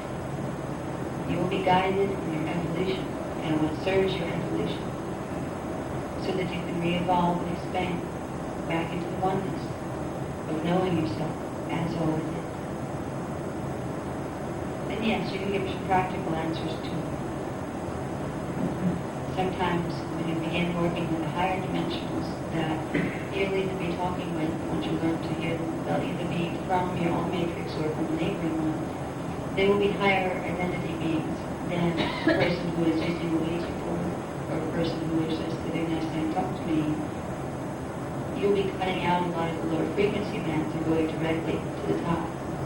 So you will get consciousness that may not be as playful or as interested in mundane worldly things as some of the D4 or D5 consciousness. But you can still, from your energy 8, move your consciousness back down to whatever dimensional coordinate you would like to communicate with. From your energy 8, even if you visualize it just sitting around you in the room, you can hold in mind the image of a blue star of David. That will tap you into two things. It will tap you into the 12th dimensional frequency bands, where your avatar consciousness is stationed. And it will also tap you in at the same time to the frequencies of blue, which will connect you to the 5th dimension. So it will serve a conduit, a bridge, where you can start to link the levels of your identity to form a communication conduit that can talk to you and guide you. This will be the guidance you will need if ever there are problems here on this planet that get trying. Hopefully there will not be.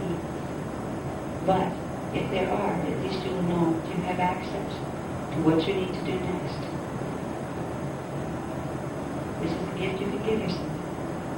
And it's well worth the practice. But you do need to practice. You need to make that cosmic gate around you very, very real. And sometimes, at least in the beginning, it's good to take a journey to Mintaka as a spark of light. Build a tunnel there, build a conduit to Mintaka. See its crystal core. See your energy egg inside of that and your spark of awareness inside of that. And see that egg expand right into the galaxy and beyond. Once in a while, it's good to energize the whole planet.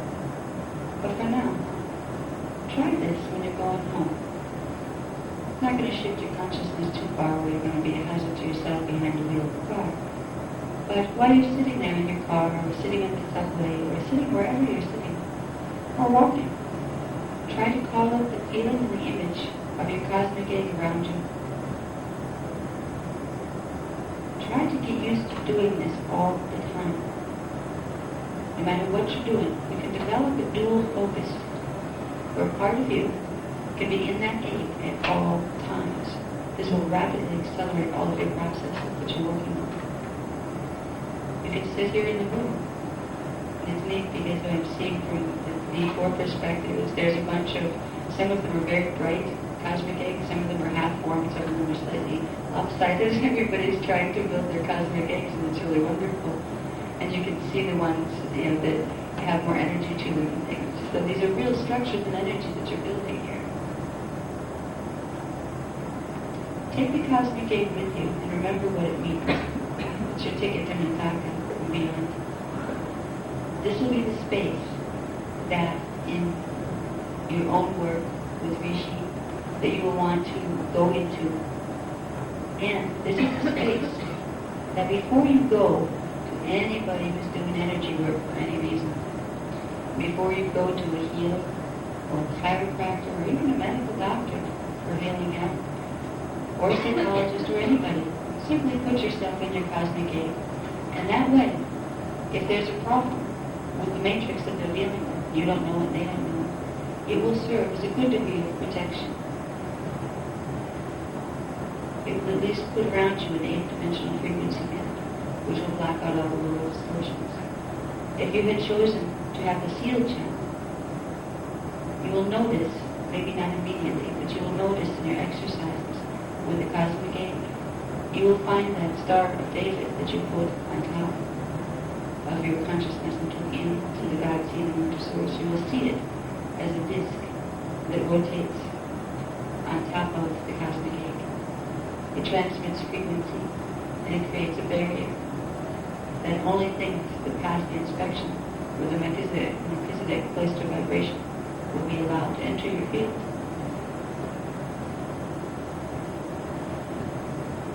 Work with the exercises, and you'll be surprised to find how real they become and the spaces you can find inside of your consciousness. Cosmic egg is especially powerful, and it's a very simple one, because all you need to do is remember the egg itself and put yourself inside it as often as possible. The more often you put yourself in there, the more often you're building those frequencies in, to the more genetic field and being alive that you can. When we come back to the room this time, which we pretty much stand now, stationed in our cosmic eggs, let's try to stay in the egg space. When you open your eyes, try to feel it as an oscillation of energy. You might even see some little tinkling white sparks running before your eyes, right out in your field a little bit. And if you work with this exercise, you may feel a lot. You may see lots of those as time goes on, because you can start to see the frequencies that you're bringing in.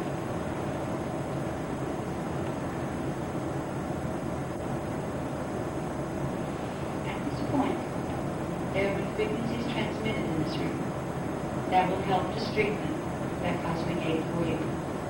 So you will be safer now, whether or not you choose ordination or initiation. They will add to protection. They will add to your ability to integrate faster. But even if you choose not to do those things, at least I know that you have left here with something more than you had when you came. You have a frequency now and an energy structure that will serve to begin to filter things out that would be harmful to you, and a space that you can begin to really work with to take your consciousness into many other places. So we can come back to the room now and pretend we're a whole room full of little overflowing eggs. And it's kind of funny because from the D4 perspective, that's what it looks like. It's really neat when you get to see it in those styles. I think if there's somebody over there that can do the lights, put everybody to sleep on that one. One of those switches that gracefully pulls the light up. I think I turned you on that one. We in the back will wait for a while for the light to come